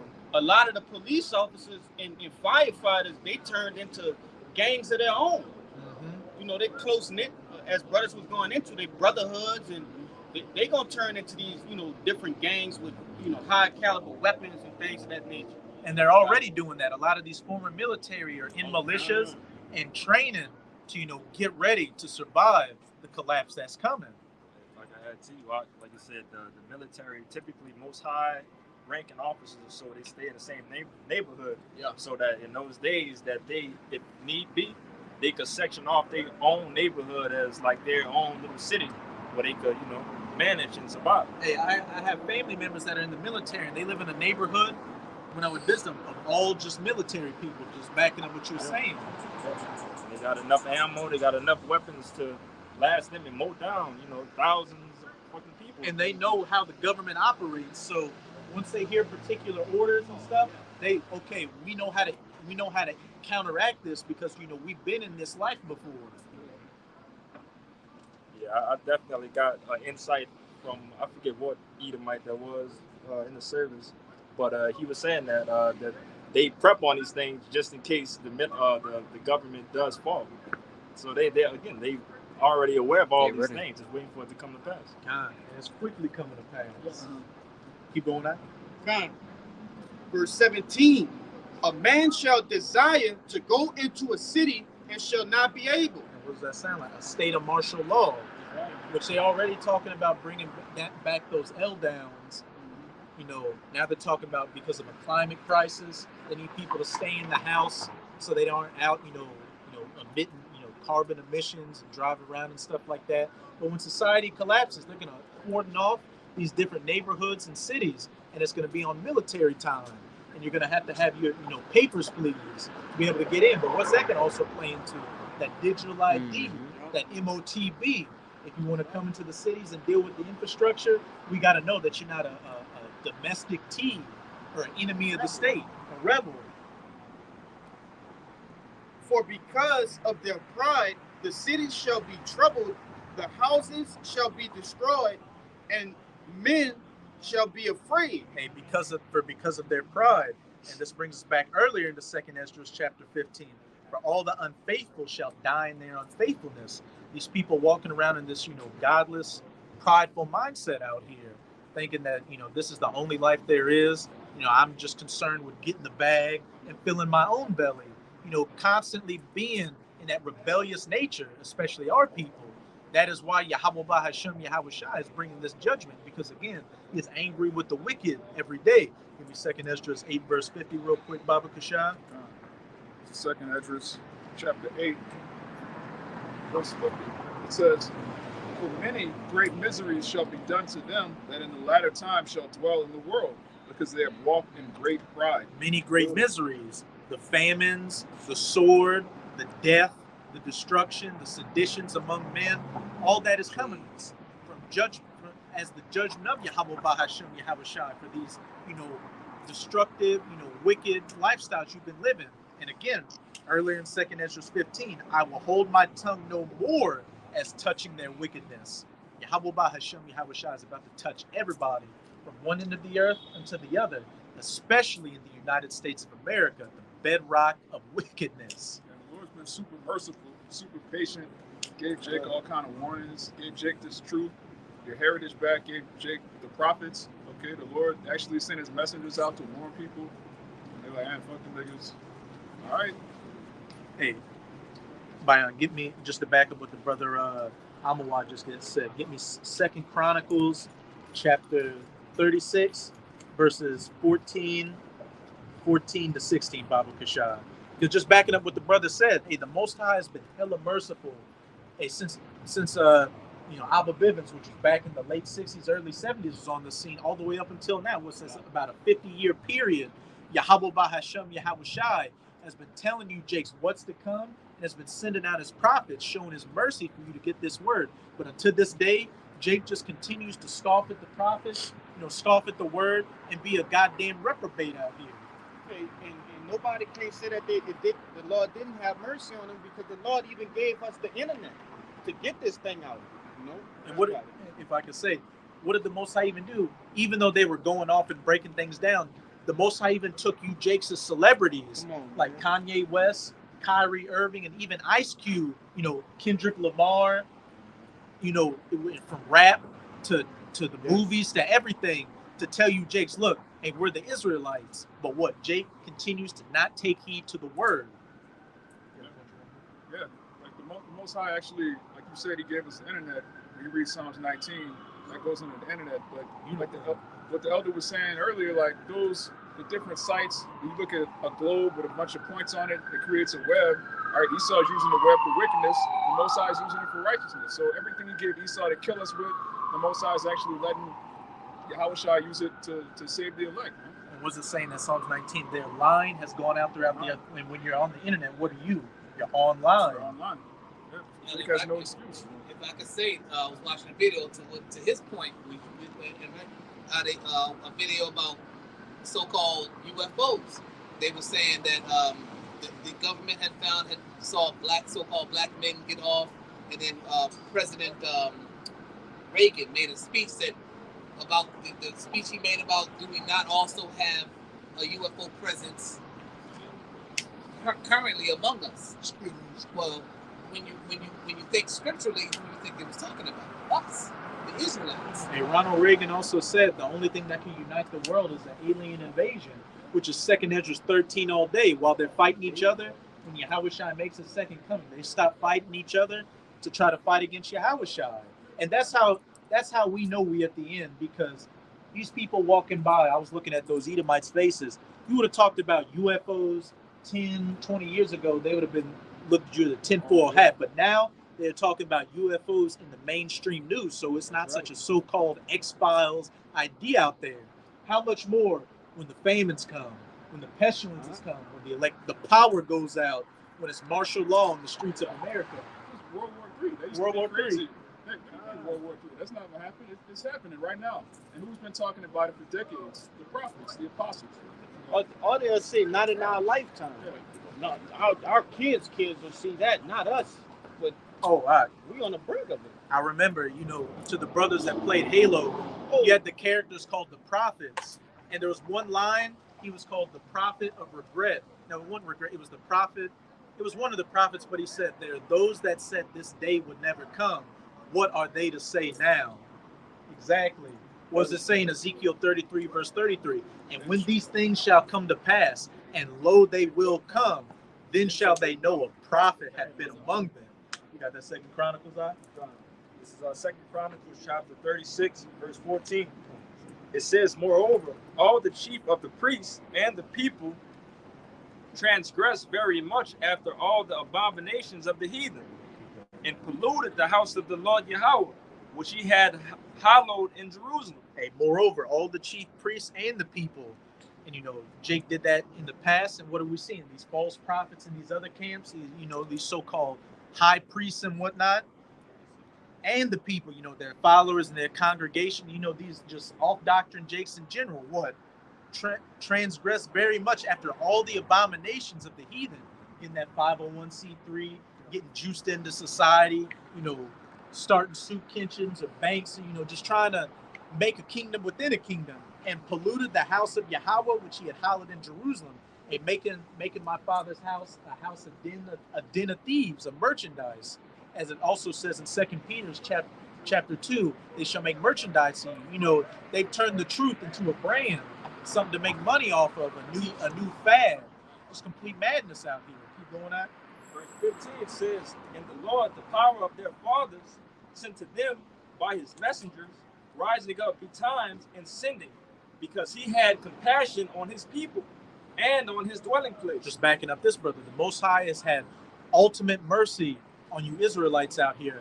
As it says, he sent his messengers rising up betimes because he had compassion upon his people. The prophets out here telling you who you are, who your enemies are of the terrible times to come and what you can do to get right with your power to be saved. But what's it about to say in the very next verse? Verse 16, it says, but they mocked the messengers of the Most High and despised his words and misused his prophets. Hey, that's 2nd Ezra chapter 9, when they yet had that time of liberty. You can get that 2nd Ezra 9 for me, Baba Kashad. Yeah. We'll just get it on here. Reread that first part again, Verse 16, it says, but they mocked the messengers of the Most High and despised his words and misused his prophets. 2nd Ezra 9, chapter 9. Then shall they be in pitiful case, which now have abused my ways, and they that have cast them away despitefully shall dwell in torments. They shall be in pitiful case now, when all these things shall come to pass. The judgments, they're starving, they have no electricity, they get thrown into these concentration camps, they're getting chased by these neo-Nazis, these troops gunning them down. They're going to be in pitiful case when all these prophecies, which the prophets have been telling them would come to pass right before their very eyes, and they're in the midst of it. Verse 10, for such as in their life have received benefits and have not known me. Hey, he had compassion on his people and on his dwelling place by sending his messengers unto them, prophesying this word unto them. Verse 11, and they that have loathed my law while they had yet liberty, and when as yet place of repentance was open unto them. Hey, but they mocked the messengers of the Most High and despised his words and misused his prophets. The Most High gave you, the reason a lot of the Most High gave a lot of you Jakes a job and a car and an internet connection is to what? See the word on the internet. Yeah. Have money to, have a roof over your head and have a car to what? Be able to go out and listen to the prophets and, come and preach the word yourself. Because when you hear this word as an Israelite man, you got to go out and preach that word. As the Apostle Tahar says, hey, there should be a camp on every street corner of America. But what? The harvest is plenty, but the laborers are few. And it reads, understood not, but despised it. The same must know it after death by pain. Hey, that pain to the nerve endings. All this judgment, Jake being engulfed in this horror that Yahweh Bahasham Yahweh Shai is about to bring to you. All these little things we've been seeing now with these, Eves getting killed down here, Jake's going missing, getting sold into sex trafficking, getting gunned down. That's nothing compared to the main event, which has quickly come upon us, and which the brothers has been going into in 2nd Ezra chapter 15. But finish out that last part, and then you got your precept, brother. God, this is 2nd Chronicles chapter 36, verse 16. It says, but they mocked the messengers of the Most High and despised his words and misused his prophets until the wrath of the Lord Yahweh arose against his people till there was no remedy. And it said Jake was going to be an asshole until the wrath of Yahweh was risen against them, and he rose against his people till there was no remedy.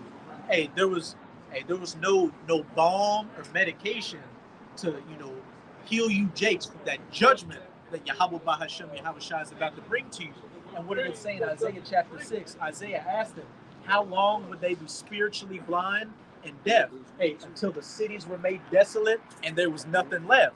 There's going to be a remedy in your death after you know it, after that death by pain, and you come back in the kingdom. Those Hebrew Huggies. You got it.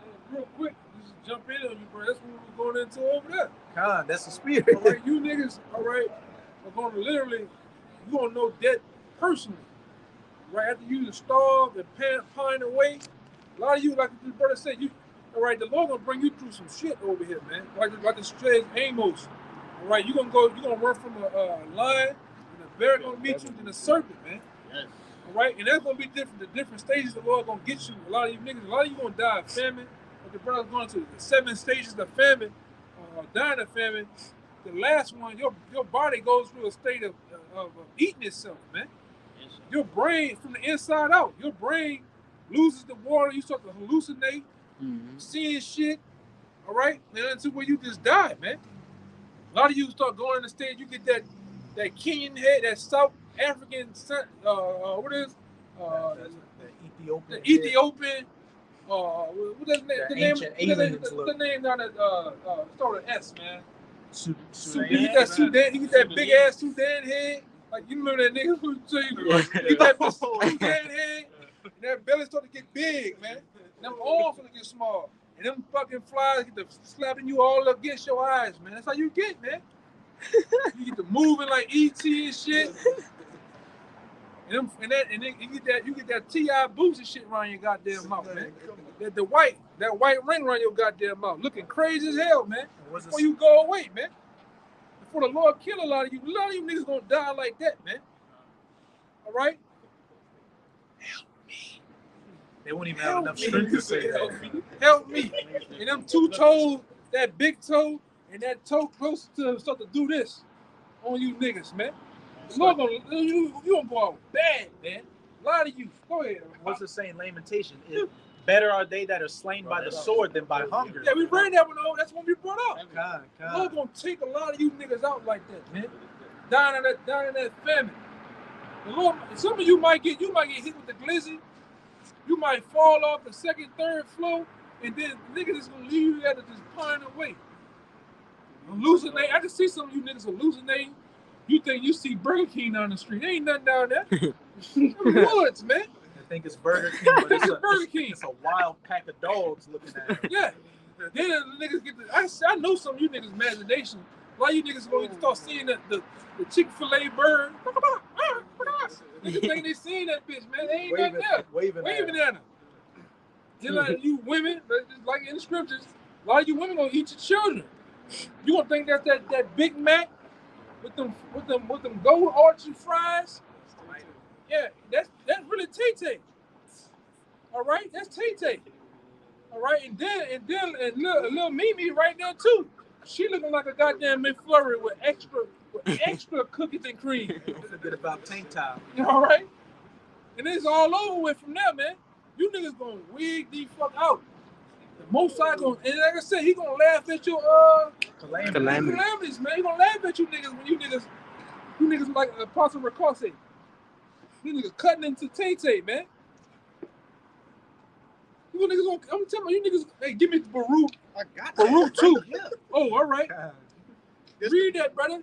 You gonna start at the top or just 2 and Just just 3? hit 2 and 3. That's all time, huh?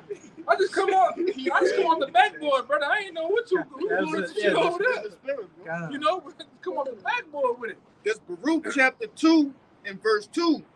To bring upon us great plagues such as never happened under the whole heaven. And them plagues are coming back. Especially for you Jakes, man. We went over there, we went into what? Shit hitting the goddamn fan, man. All hell breaking loose in society. Okay? Go ahead. As it came to pass in Jerusalem, according to the things that were written in the law of Moses. What was written in the law of Moses? Some of the same things we're talking about today, man. Right. Them curses, them things is happening in the society, happening in you Jakes, man. Pray for you Jakes, because the Lord said he's going to start with you first, man. Go ahead. Verse 3, that a man should eat the flesh of his own son and the flesh of his own daughter. How you niggas get down, man?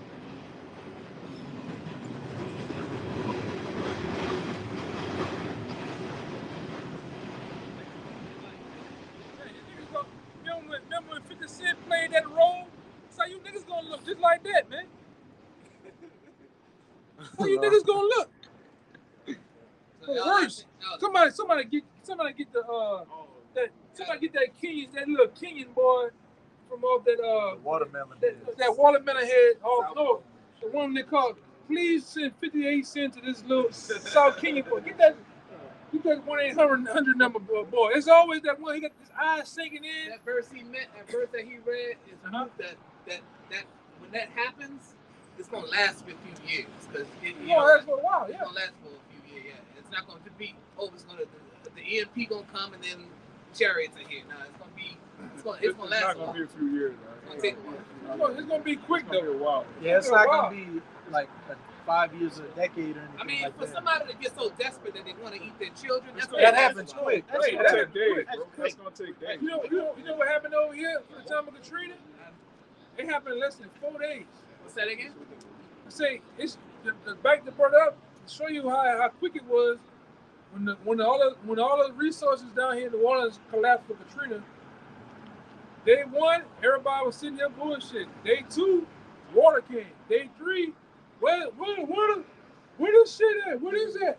Day 5, motherfucker. Day 4, between 4 and 5 people wilding out here. Yeah, they had a movie called Alive, which is based off a true story about this Peruvian soccer team.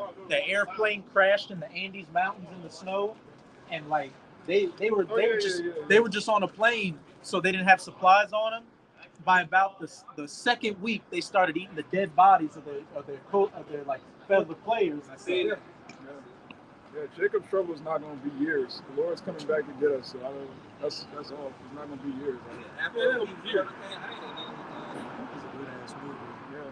That's true. Because people don't know about fasting and stuff. They don't know what it is to be hungry. Yeah, they're going to wild out. Your body can only go like 3 to 4 days without water. So Yeah, and Esau, I'm brother gonna tell got you some this. info for that. I'm gonna tell you this. Esau purposely put convenience stores simultaneously everywhere, gas stations, fast food, to make food convenient for these people to be massaged and think always having it.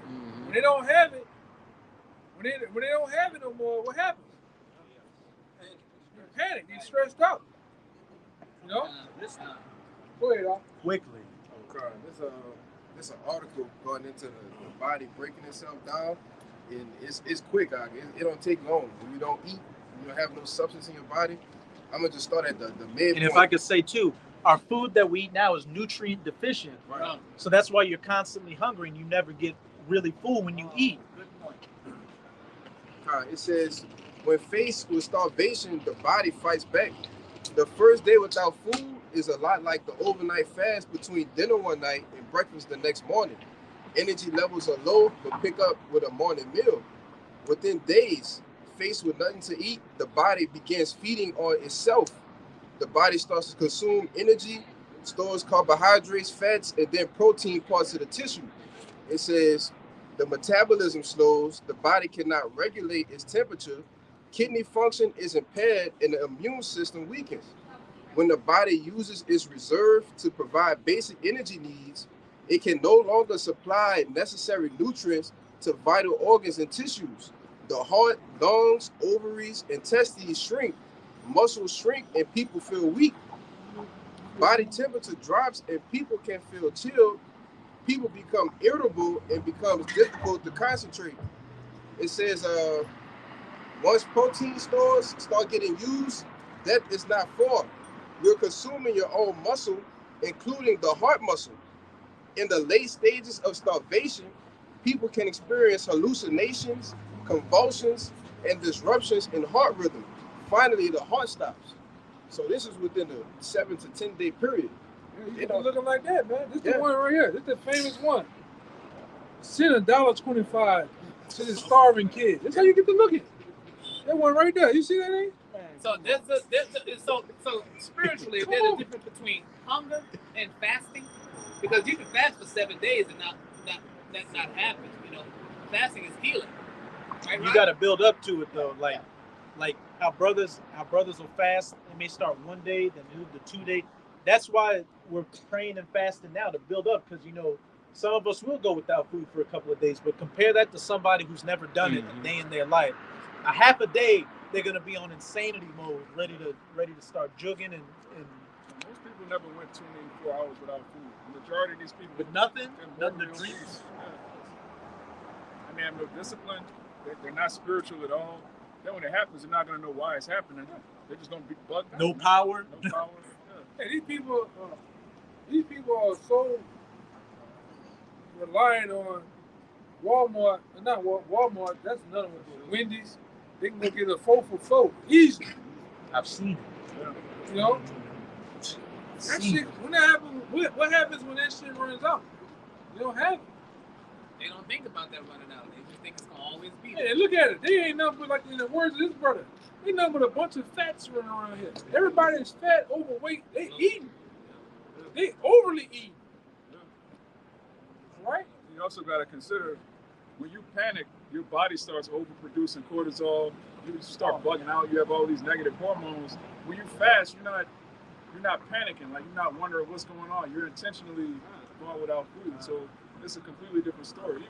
Even when these things happen to us, we're gonna know why it's happening. We're not operators out worth that number. The elect is not gonna be freaking out like, oh my God, what's going on? We know exactly why it's happening. We know exactly why it's happening and what's coming next, which is salvation. So even starvation for us, getting taken to a concentration camp, anything that we read about, when it happens in front of our face, it's like, okay, the Lord's about to come back. That's the sense of comfort that the Lord sent to us. Yeah. Nobody gonna know why none of this happening. We even got accounts in the scriptures, all right, that tell you when, like David and not David, Daniel in the lion's den. Okay, different things of that nature. Okay, angels bringing food. Elijah Elijah with the ravens. So, day 7, I ain't ate. But Lord, he got me some kind of way. Some kind of way. Yeah, there's no scripture where a man of the Lord is going to starve to death. My servant shall I'm eat. holding it, but yeah. Guess who else knows what's going to happen and why? You niggas. All you niggas that fell out the truth, all right, that couldn't be brothers, y'all are going to know when you starving, like the Lord is doing this to me. When the chip comes. Yeah. Yeah, you. Inside. They gonna Inside. pine away. You're going to be begging this. Hey, this is Isaiah 65, verse 13. Therefore, thus said Yahweh, behold, my servant shall eat, but ye shall be hungry. Behold, my servant shall drink, but ye shall be thirsty. And it's going to get worse than you just hungry and thirsty. Let me get this to back you up. This is Jeremiah 19:9. And I will cause them to eat the flesh of their sons and the flesh of their daughters, and they shall eat everyone the flesh of his friends. In the siege, friends shall fight one against another like enemies. In the siege, a man shall desire to go into a city and shall not be able, and straightness wherewith their enemies, and they that seek their lives shall straighten them. I ran. Look at a documentary long ago. They had some shit that happened over there around the time of World War II. It was something around that time. They had starvation going on. They said out the whole town, the town would be like a ghost town. They had this one fat dude running around, running after people. So in order to keep him fat, what he was doing? Eating people. They said he was. He said he was like he was big and fat. He was chasing. He was running you down, running people down, attacking you, and he would start putting them goddamn. He put them fangs on your ass right there on the spot. But he had them perfect teeth too. Oh yeah, he had the perfect teeth. Like all them fat niggas do, man. Hey, working on the teeth. When you look into the history of World War II and just the atrocities that happened to it, that was a pre-Jacob's Trouble, because they had the siege of Leningrad, where cannibalism happened, the Bataan Death March. They called World War II the War of No Mercy. That was the nickname for it. Yeah. World War III is going to be worse. Exactly. Scripture says it's going to be a time like no other. So, man, you're not the truth. Cannibalism is coming, man. Quickly. Cannibalism is. What do you got? Some of that shit you be drinking? I never got that Wild turkey. Wild Yes. turkey. He gonna be a wild turkey. He gonna be a wild boy, man. He got them chicken wings. Look at his arm. He got them Rooster in wings. that dude. Look, he wobbling up. Elder, I got a precept. What you got? Lamentations 4:10. The hands of the pitiful women have sodden their own children. They were their meat in the destruction of the daughter of my people. God. That's coming back, man. God. That's coming back. These women. What's gonna go happen Read with verse these? 9 too. What's happening with these women? These women don't have zero faith, nor do they know what's going on, what's going to happen in this society, man. So when this society collapses and breaks, they gonna lose it. They gonna fucking lose it, man. It said the Right men. along with what's the nigga name with Woe? He made the song Woe. Oh, Black Rob. He one of them with Black Rob right there. Nigga gonna lose it. This nigga laughing and sniggering and giggling what we talking about with his woman. Nigga Black Rob, you gonna die again. This nigga just died. You gonna die again, Black Rob. Talk to your shit. He gonna be a whoa, nigga. But you want to laugh and play. You come past you the first time with them big saddlebag eyes. Look like you going to California. You ain't got bags on you got luggage under your fucking eyes, man. You won't laugh, now you gonna come back and laugh. Nigga, fuck you niggas, man. Why we talking? You niggas gonna die when all hell breaks loose. I was gonna say. Niggas Gonna have like a that. good laugh at it. It's gonna say very next line. It says, "Behold, Yeah. my servant shall drink, but ye shall be thirsty. Behold, my servant shall rejoice, but ye shall be ashamed." Yeah, niggas like that. Nigga, I hope people on the street and Bam Bam from the Flintstones hit you in your fucking head. You and your bitch, man. Go ahead, brother. Behold, my servant shall sing for joy of heart, but ye shall cry for sorrow of Niggas heart. like that, they gonna cry for sorrow of heart. Because you didn't believe when it was time, when the prophets and teachers on the highways and byways teaching, When they had you at liberty. yeah, in the summer, in the winter, all right, in the spring, in the fall, all season when the men of the Lord was out here teaching, you was somewhere walking by Chuckling. With your boo. with your boot chuckling, With laughing, no ankles. yeah. Looking like that nigga that put them jalapenos under his eyes. All right? Trying to make them bags go away. That's you, nigga. You was bullshit. You was laughing. You know? You was like this nigga over here too.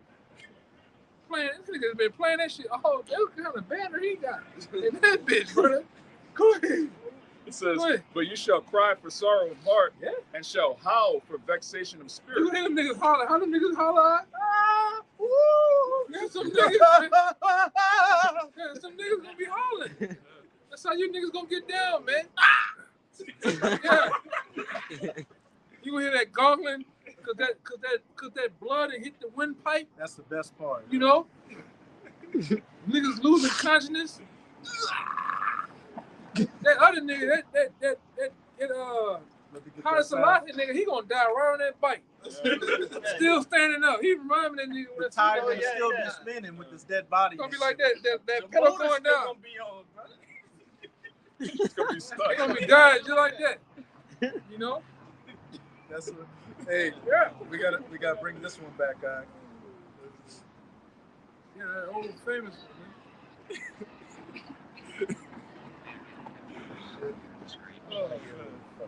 Yeah. Here it is.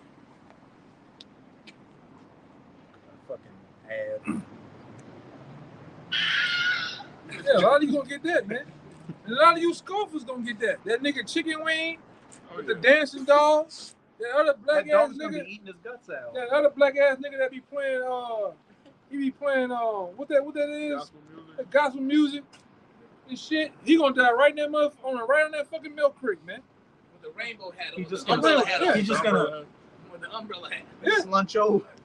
Yeah, but they be talking to Haile Selassie and fucking with the other Allah, but ain't nobody say when they about to die, oh Allah, oh Haile Selassie. What did he say? Oh Jesus, Oh, my oh, God. Lord. Oh, Lord. Jesus. Lord.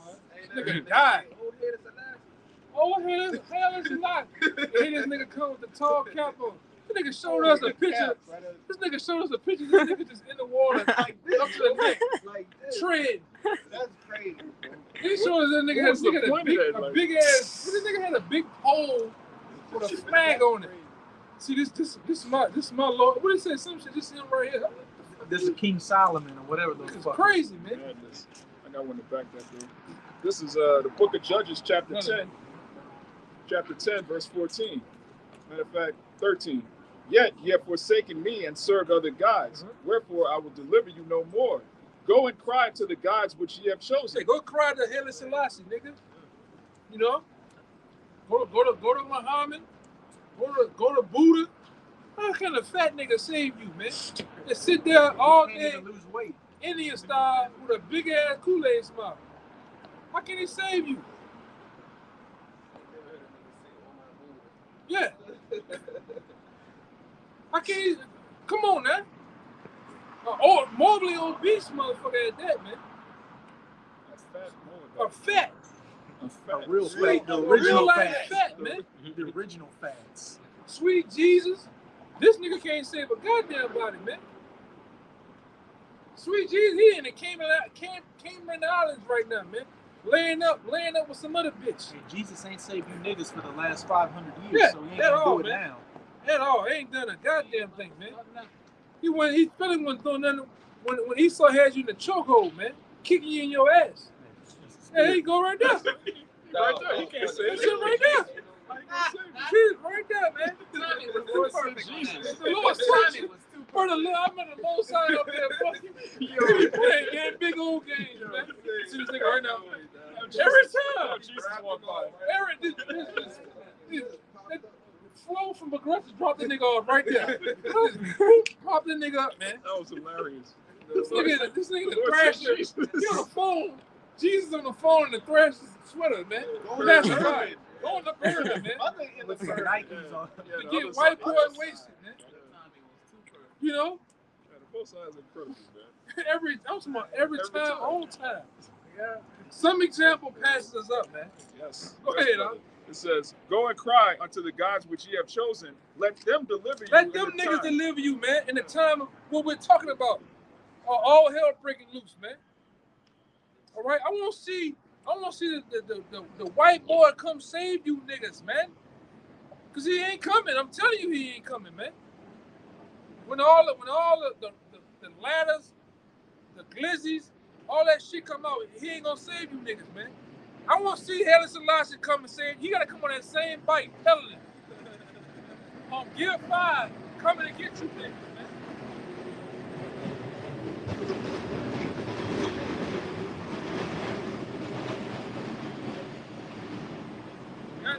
That nigga Polite gotta come out of jail too. You niggas got your hopes and dreams. That nigga in jail, man. But once again, from busting a cosmic nut on a little girl, man. Ropes. Shooting ropes. Literally. All over the room. All over the room. They said they found all type of evidence. This nigga DNA. Nigga can't get past Dana, boy. DNA get your ass every time. That nigga, boy, that nigga went Kimmich for real. God damn, all you conscious niggas, come on, why you couldn't predict that, man? All right? You niggas got all you black conscious niggas, man. Well, his woman is his God is the black woman, so she got to deliver you out of prison, man.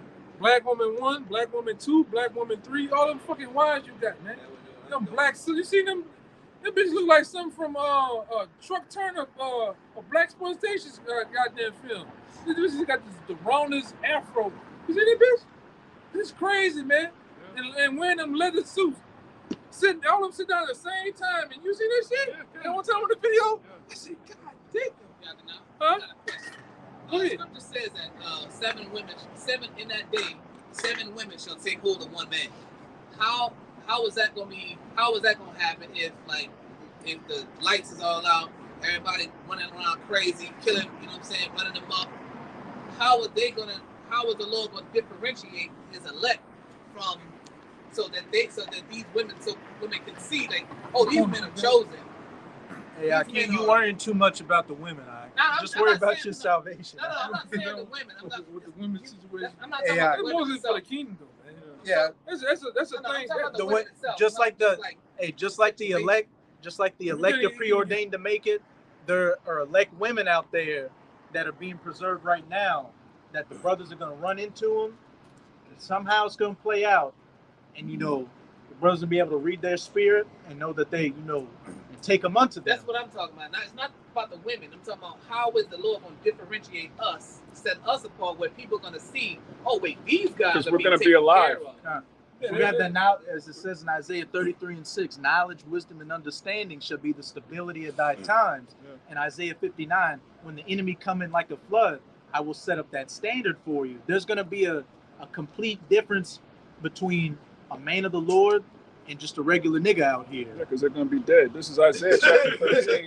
That too. Chapter 13, verse 12. I will make a man more precious than fine gold, even a man than the golden wedge of both fear. So you're going to see, it's going to be obvious who the Lord's dealing with, because first of all, we're going to be alive. Abarat is out, we're at that number. But also, we're going to have the wisdom, like the brother said, in Isaiah 33:6, that's going to be allowing us to maneuver. Jake's not going to maneuver through this. You're going to have certain so-called women that are preserved for us. Then you're going to have, then the Lord, I'm going to say this, the Lord got in remote villages, around the world, you know, also virgins that's gonna be subject unto us, man. So it is what it is. Like we're not even at this point. I'm just trying to make it. It's just I ain't about worrying about the brothers and fucking myself women, making it. It's gonna You know? be obvious to, cause like you said, we're not gonna be stressing.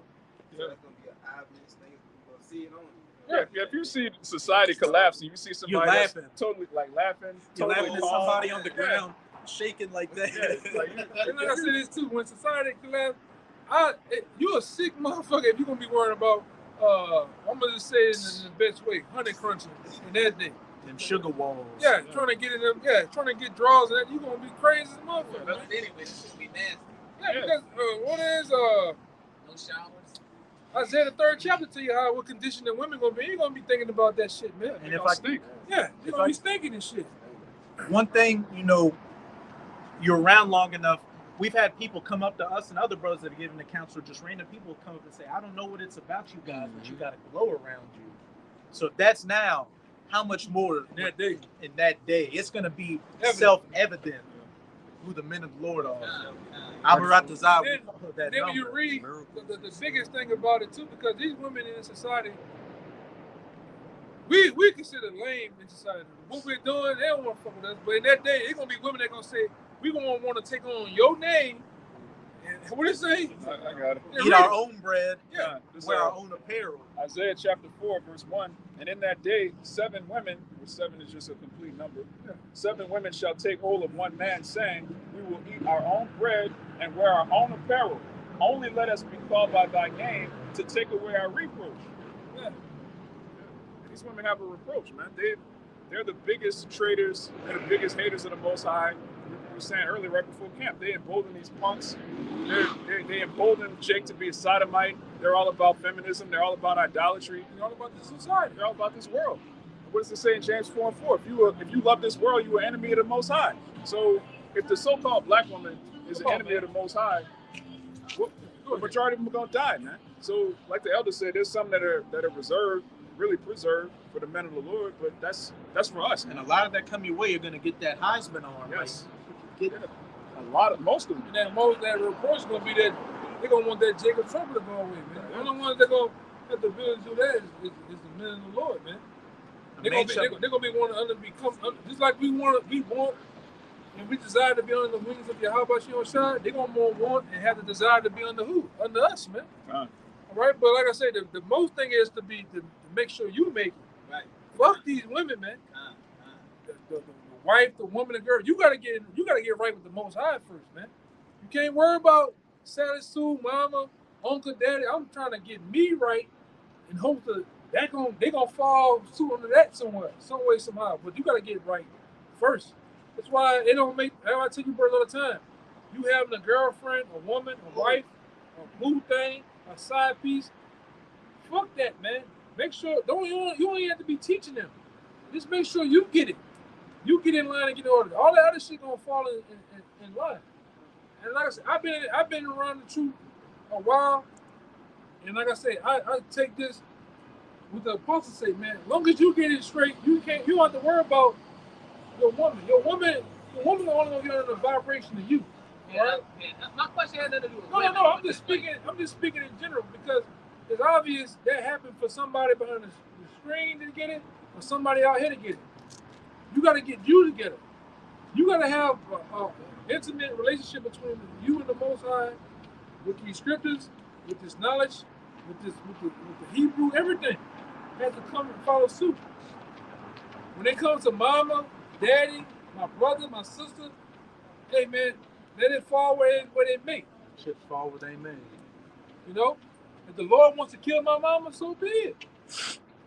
I gotta keep going.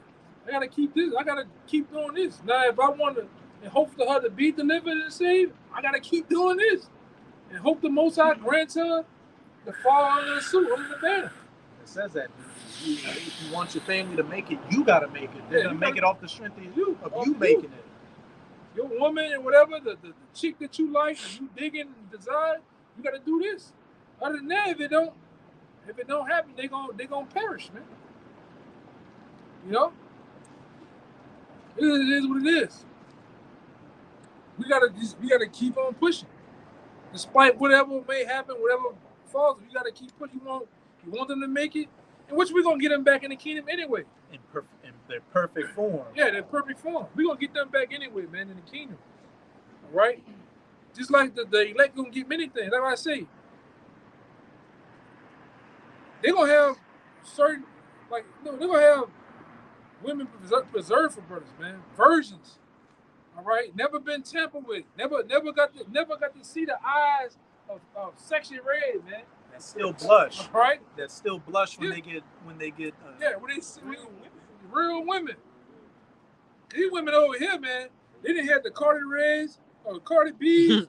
They didn't have the Section Reds, the Glorillas, Megan Thee Stallion, and them. It threw, man. Ice Spice shit, they threw, man. Let me leave that alone. But go ahead. I'm gonna leave that shit alone. We're gonna go a little bit more, and then we can get a couple more out, and then we're gonna. I know you were holding something. I read it. Oh, you read it? Any brothers had any? You got something? Then we'll go to that second Esdras 15 and read that 19 and shit. But you got it, Kushab. This is to back up what the elder brother was saying about this come on the forefront, and then everything else take care of itself. This Matthew chapter 6 verse 33. It says, "But seek ye first the kingdom of Yahweh and his righteousness, and all these things shall be added unto you." Point blank. Period. Seek it. Because I want to say one thing. The Lord tell you, He gonna give us what our heart desire, man.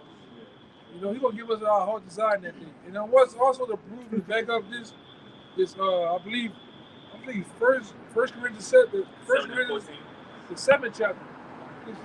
Guess what? Unbelieving wife can be saved. Can saved by the husband. Can be saved by the husband. Same thing for the unbelieving husband can be saved by a believing woman, right? But what's that predicated upon? They're saved upon the strength of those that believe. Yeah.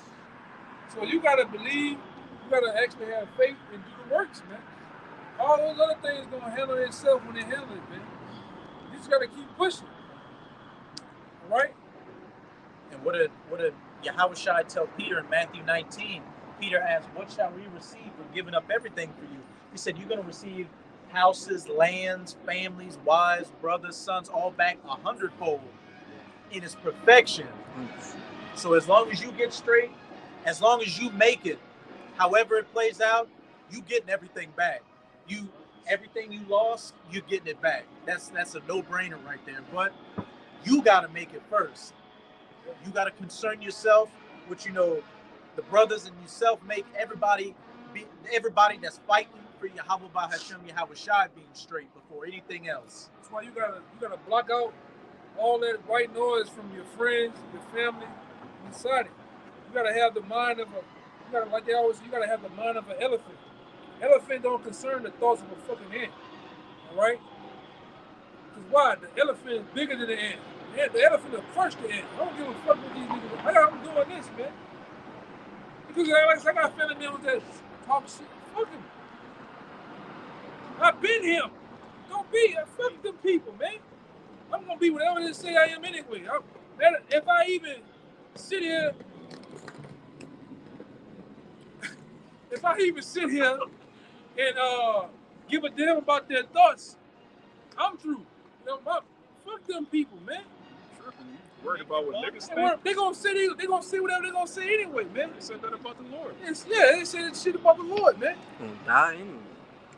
Huh? Say they gonna die anyway. They gonna die anyway. Like the brother said, they gonna die any goddamn way. So why What's would a they even dead give it man's opinion? Yeah, what's a dead man's opinion? I'm gonna do this. Hey, when I was in the world with them niggas said all type of shit about me. Behind your goddamn back and all that. Hey man, fuck them people, man. I've been whatever, I've been weird, I've been him. I've been on it, like I said, I was on this unknowingly on the weird shit. Economics and the economy. And I was weird to them niggas in the eyes back then. I've been spiritual, but like I said, not according to the knowledge of the Most High. Jake think you weird if you eat vegetables, man. Yeah, niggas throw it off. Anything you do to better yourself or lead to a life, Jake look at you like that's corny, that's weird, that's lame. Yeah, he's telling the truth. Put a salad in front of a nigga face. Put some guacamole in front of a nigga. Nigga get what the fuck is You see, nigga? You eat white people food, nigga. Yeah, that's white people food. Hey, I had some of that boathouse. You know that green goodness. Oh, Boy, nigga wigged out. Boy, what the fuck you do?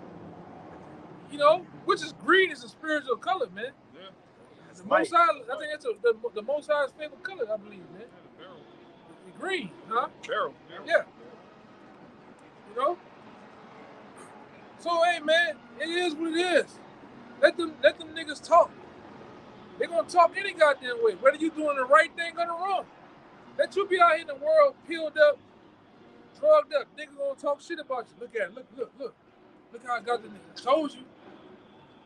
If you in the world and you in this world doing the spirit, they gonna talk, man. Let them talk all the way down to Wisdom of Solomon, the 5th chapter. Let them talk all the way there when they can really talk and see you getting beamed up. And they ain't grown in the anguish of spirit, man. The hell with niggas, man. Matthew 10, 32, 33. This is Red Letter Associate Hawashai speaking. Speaking directly. I got family members that don't fuck with me behind the truth. They watch the videos.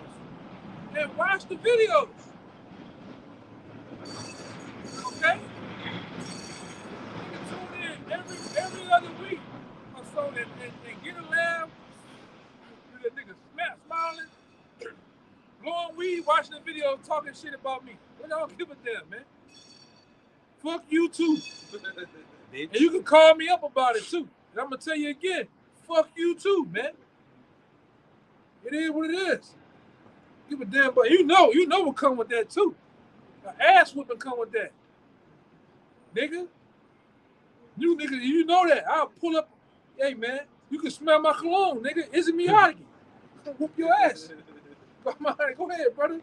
Niggas is crazy, bro. Hey, we got enemies in the truth too. So-called brothers. Hey man, the niggas enemies, man. We got family members, enemies behind this, man. Hey, I can't. Hey man, the Lord. I ain't choose the truth. The truth chose me, brother. You know.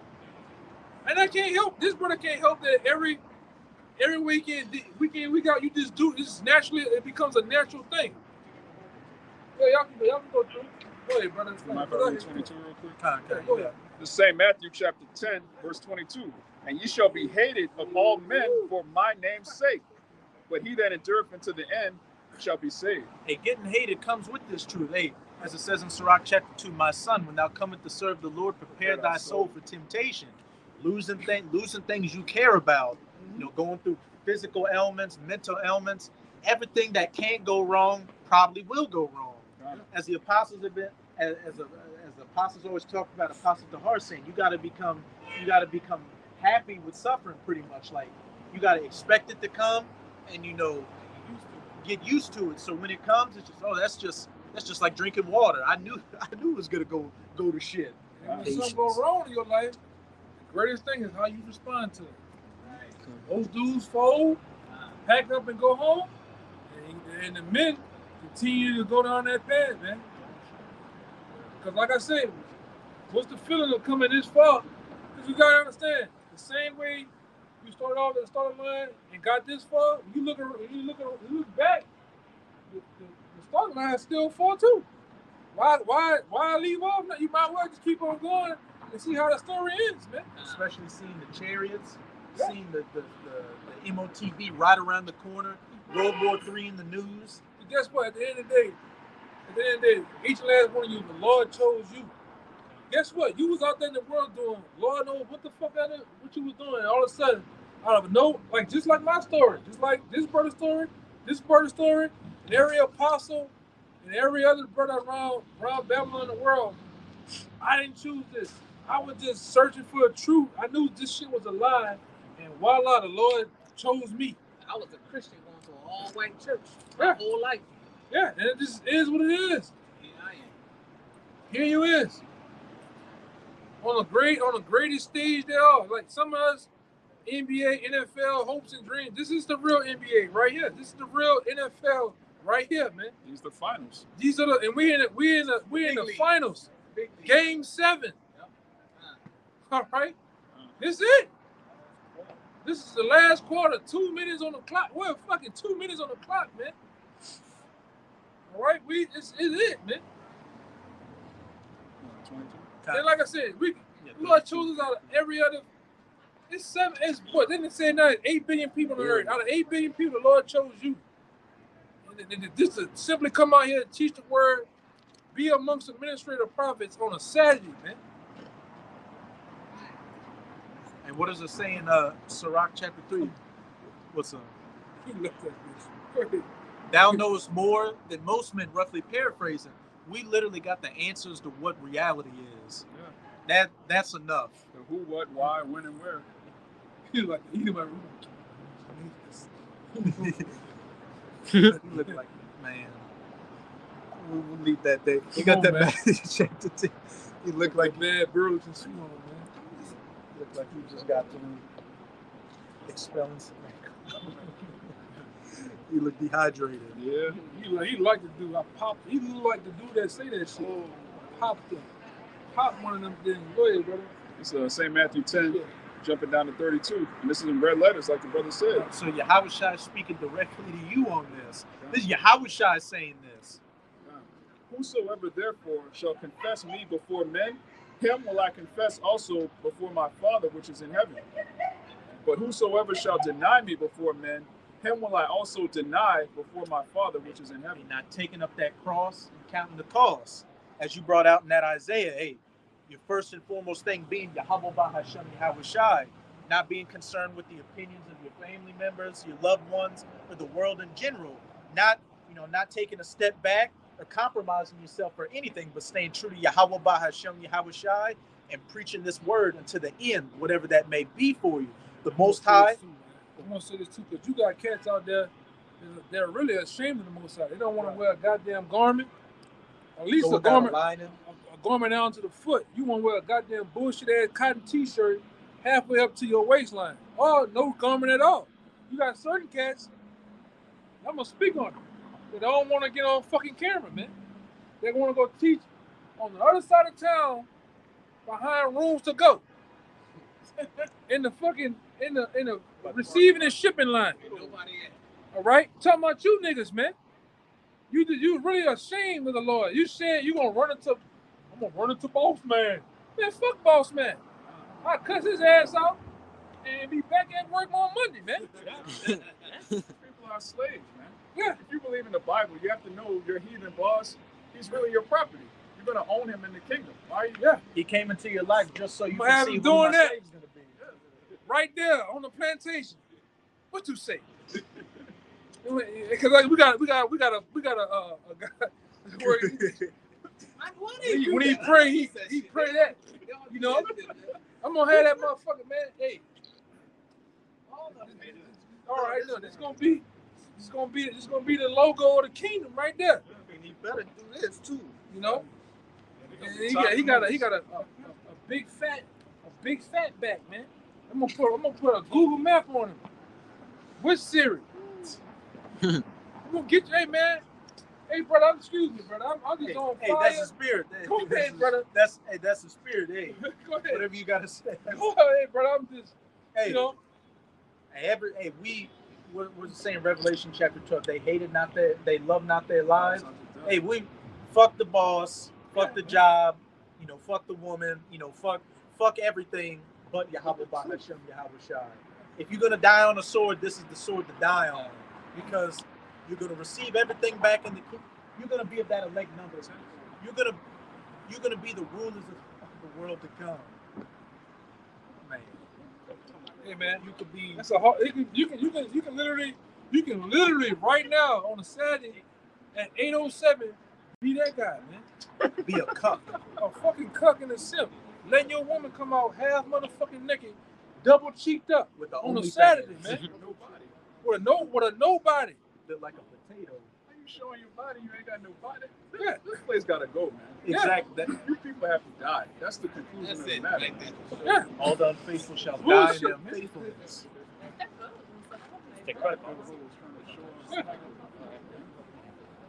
Damn. And that's Legs it. are literally toothpicks. That's how it is, man. Come on, man. Same pseudo. But All right.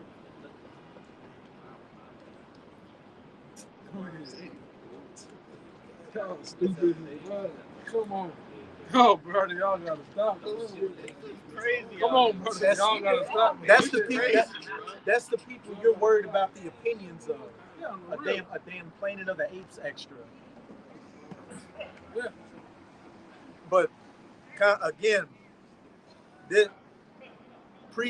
whole end of the matter, the beginning, the middle, the end of the matter is to stay faithful and firm in Yahweh Hashem Yahweh Shai. Take rolling with the punches and enduring everything that comes your way. Because at the end of the day, what did Yahweh Shai say? And I'm gonna preach you before. Yahweh Shai is up in the heavens right now, constantly saying, "Hey, Father, look at what my men are doing."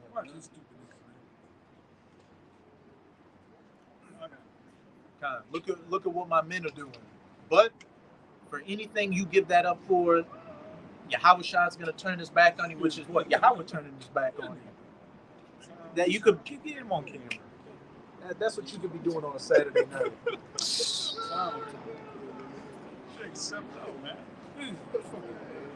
That nigga might throw a jacket. He might throw a jacket over his That's what I thought about. Oh, Romeo type. He's going to throw his body on there. Just jump on the puddle, man. Walk over me.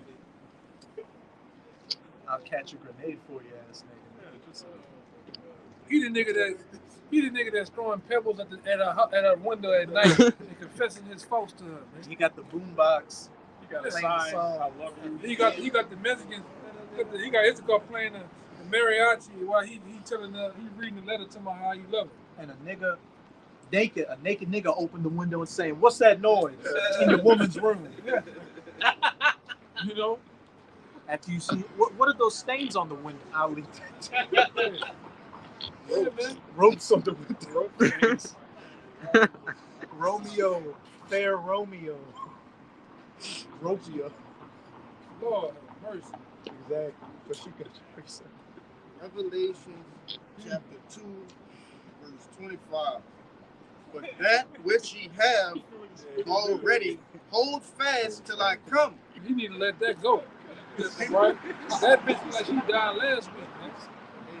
You know, niggas, and these niggas is crazy. Like I said, I be saying y'all, bro, these niggas is crazy out there, man.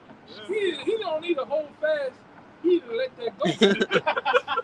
It's true, bro. These niggas out here, like, he's ready to throw his jacket in a puddle. You see that? You see the bitch eyes? You see that? Like she ain't had no eyes. Yeah, No forehead, no just all eyebrows. It's all eyebrows. She was a thumb. Niggas, and like I said, he's ready to kill about that shit too. She was a thumb. She was this with some eyes, some googly eyes on her. Thumb with eyelashes. Crazy, man.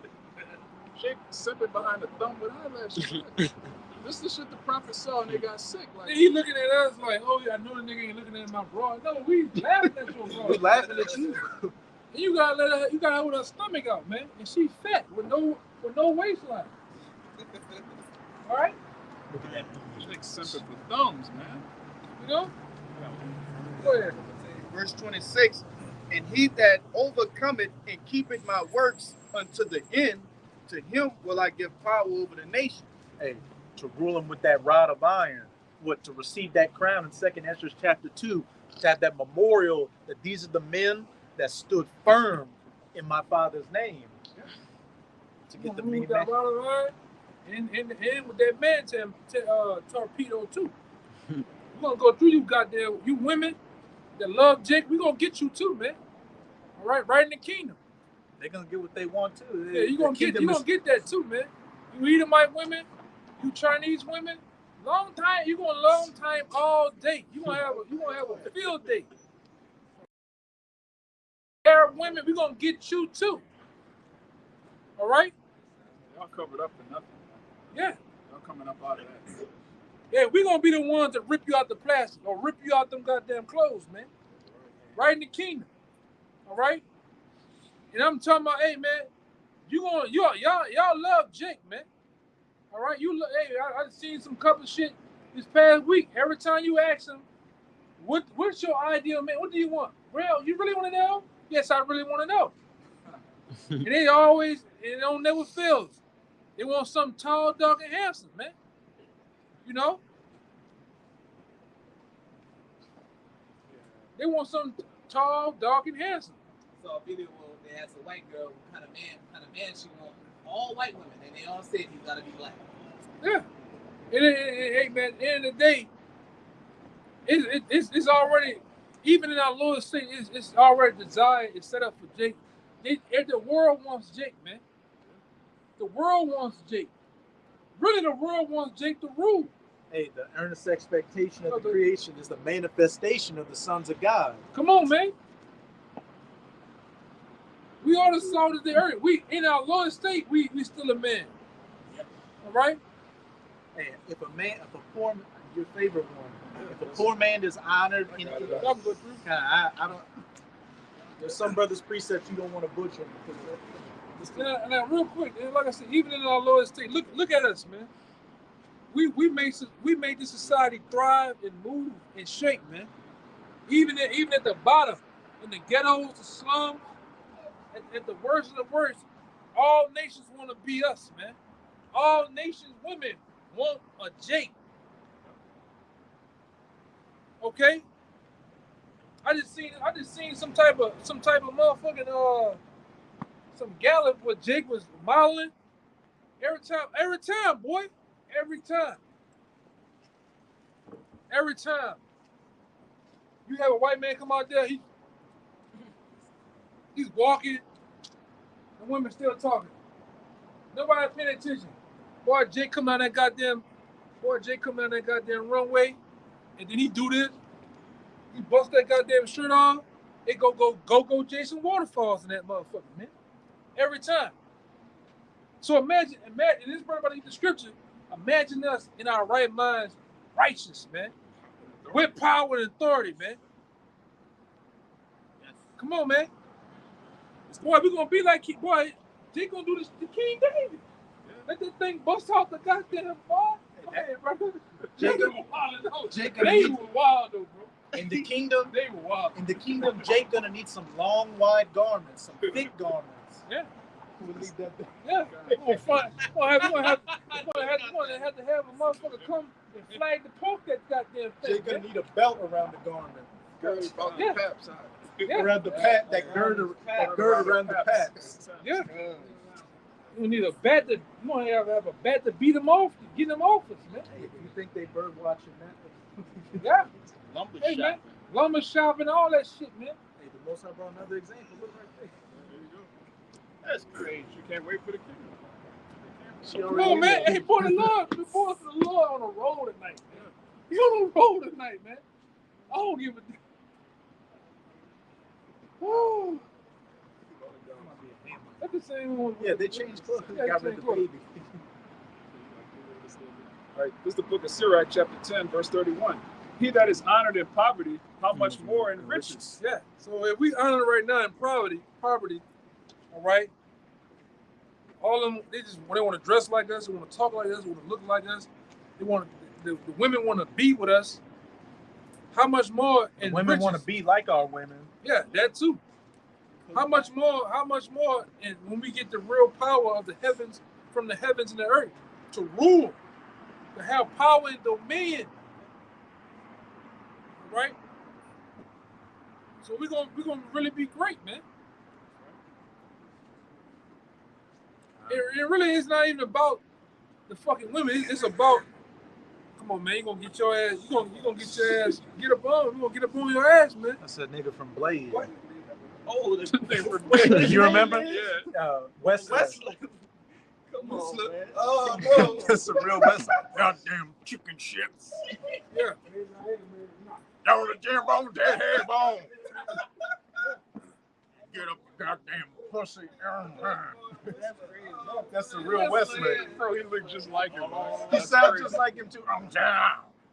Yeah, the lip too. Yeah, that thing on his leg. He died in what, 3 niggas doing He was. They brought his ass. He never died. He died, but they brought his ass back. He got the lips in it. Oh the Lord, wow. Stop. That star was there. It was in. It moved. Already moved up further. The last 40 seconds I looked up at it, it already moved up farther. That's not the star. I don't remember ever seeing that. Yeah, I've been looking up and I ain't even see that. I've never seen that. It used to like It was right there. right like, there. Where the B at? Mhm. The letter B, it was right there. Now it's over there. All right. I just paid attention to that shit the whole time. You know? Literally, like his brother ain't bullshit. It was way over there. And in like the last minute, it moved up even farther towards the tip of that building. That's not a star either. That's part of the angels, man. Tell It's them no not a moon. star. Yeah, We going in the sky. Sirach 10:31. He that is honored in poverty, how much more in riches?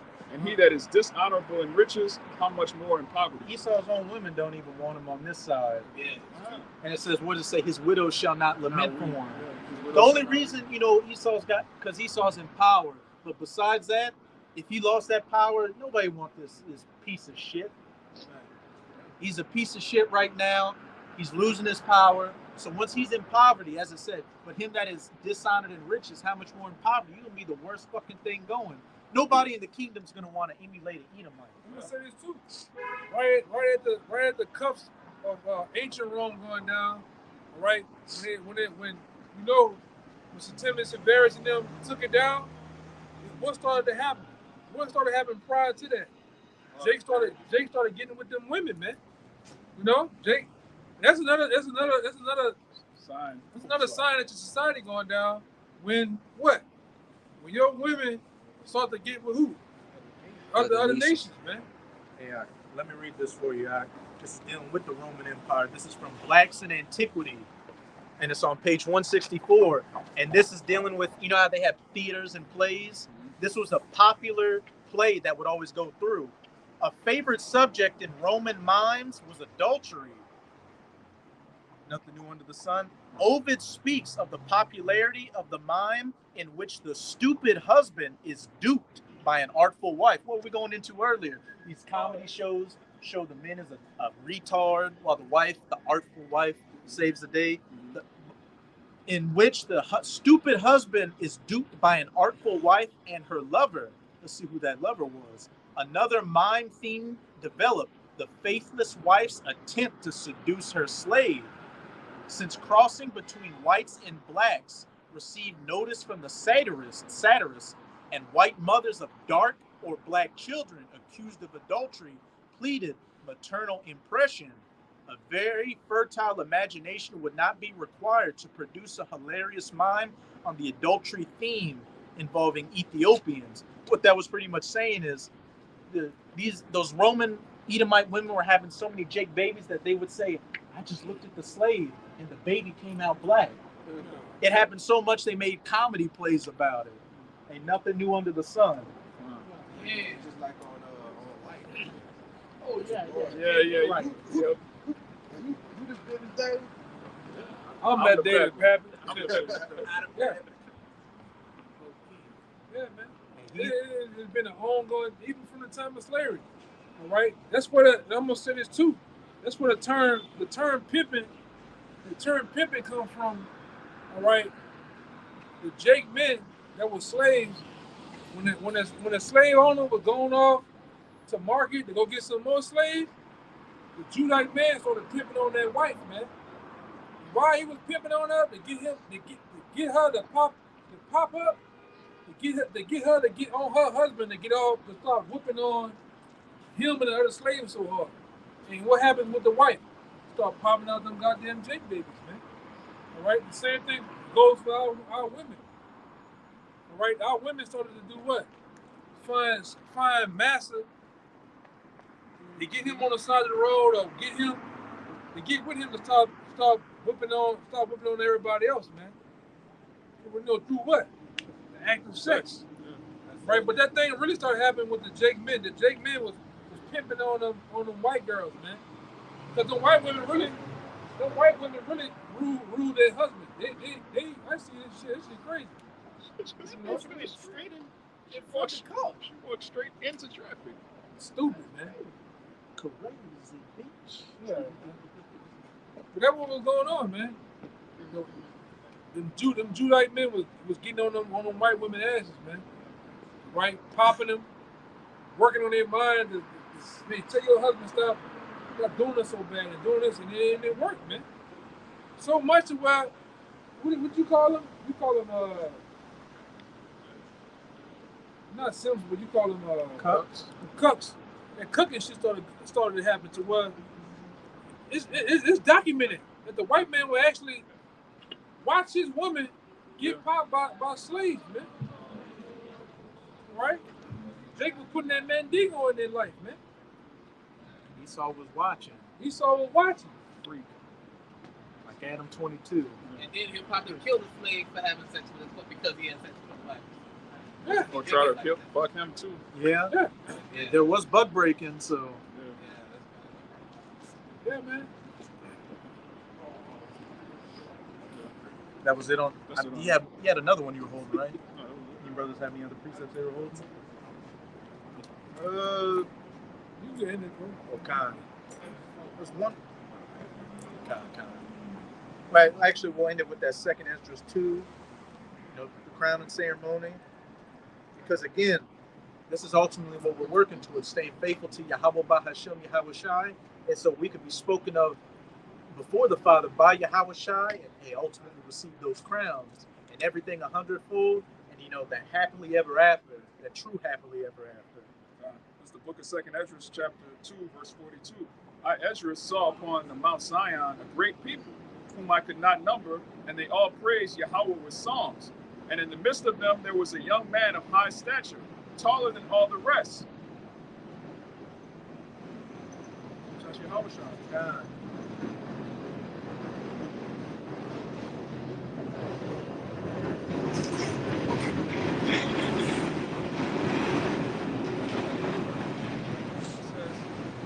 Taller than all the rest, and upon every one of their heads he set crowns, and was more exalted, which I marveled at greatly. And think about this.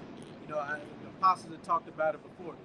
To every man that is of the 144,000, you've got a crown that's specifically made for you. So when you see it, it's going to be exactly what you would want your crown to be without you even knowing what you want it to be. It's going to be that customized that Yahweh Shai is going to have set for you to personally lay on your head and say, my son, my brother, my kinsman, well done. And I like to think that when he's putting that crown on that afro, some electricity is going to be sparking between the crown and your hair, and it's going to suck on your head. You're going to have the angels blowing the trumpets. We're just going to be a mess, though. Jake going to be crying. So I asked the angel and said, Sir, what are these? He answered and said unto me, These be they that have put off the mortal clothing and put on the immortal. Which starts now, putting off these mortal thoughts, putting off the cares and the affairs of this world for those immortal thoughts, the ways of Yahweh Bahashem Yahweh Shai. And what comes next with that? Immortality. I'm gonna say that too, because we gonna literally cry too, because one thing's gonna happen. Yahweh Shai is gonna reveal to us that body that they crucified, man. What they did to him. The Lord gonna show us what they done to him, man. And then we gonna cry at the sight of that shit. To see what he went through for us to receive the position we got now. Right, man. You get choked up thinking about it. It says, and have confessed the name of Yahweh. Hey, those that have confessed my name, before men shall I confess their name before the Father. Now are they crowned and receive palms. Then said I unto the angel, What young person is it that crowneth them, and giveth them palms in their hands? So he answered and said unto me, It is the Son of the Most High, Point blank period. whom they have confessed in the world. Then began I greatly to commend them that stood so stiffly for the name of Yahweh. And that was Esdras commending them in the vision. How much more the rest of the nation, Yahweh Bahashem Yahweh Shai, and then having that eternal memorial. Heathens are gonna, gonna give you those accolades. Existence is gonna give you those accolades. That's what we're ultimately fighting for. Dominion, to be at that elect number, and to have these damn devils underneath our feet where they belong to be. And they know it's coming. They know America's going down. And there's nothing they can do about it. Fucking bitch. But with that, we're gonna. Any brothers have any closing points they wanted to make? Okay, so with that, we hope you sincere Hakim and Aqua are edified by this camp. And again, as always, we're going to give all praises, glory, and infinite honors To Yahweh, Bahashem, Yahushai, Bahashem, Rakawadash. double honors to the apostles and elders of Great Millstone who rule and teach well, and peace and salutations to you sincere Akim out there, pushing this word in truth and sincerity to the four corners of the globe, making brothers endure to the end. Abba, Abba, Abba, Abba, Abba, Abba, Abba, Abba, Abba,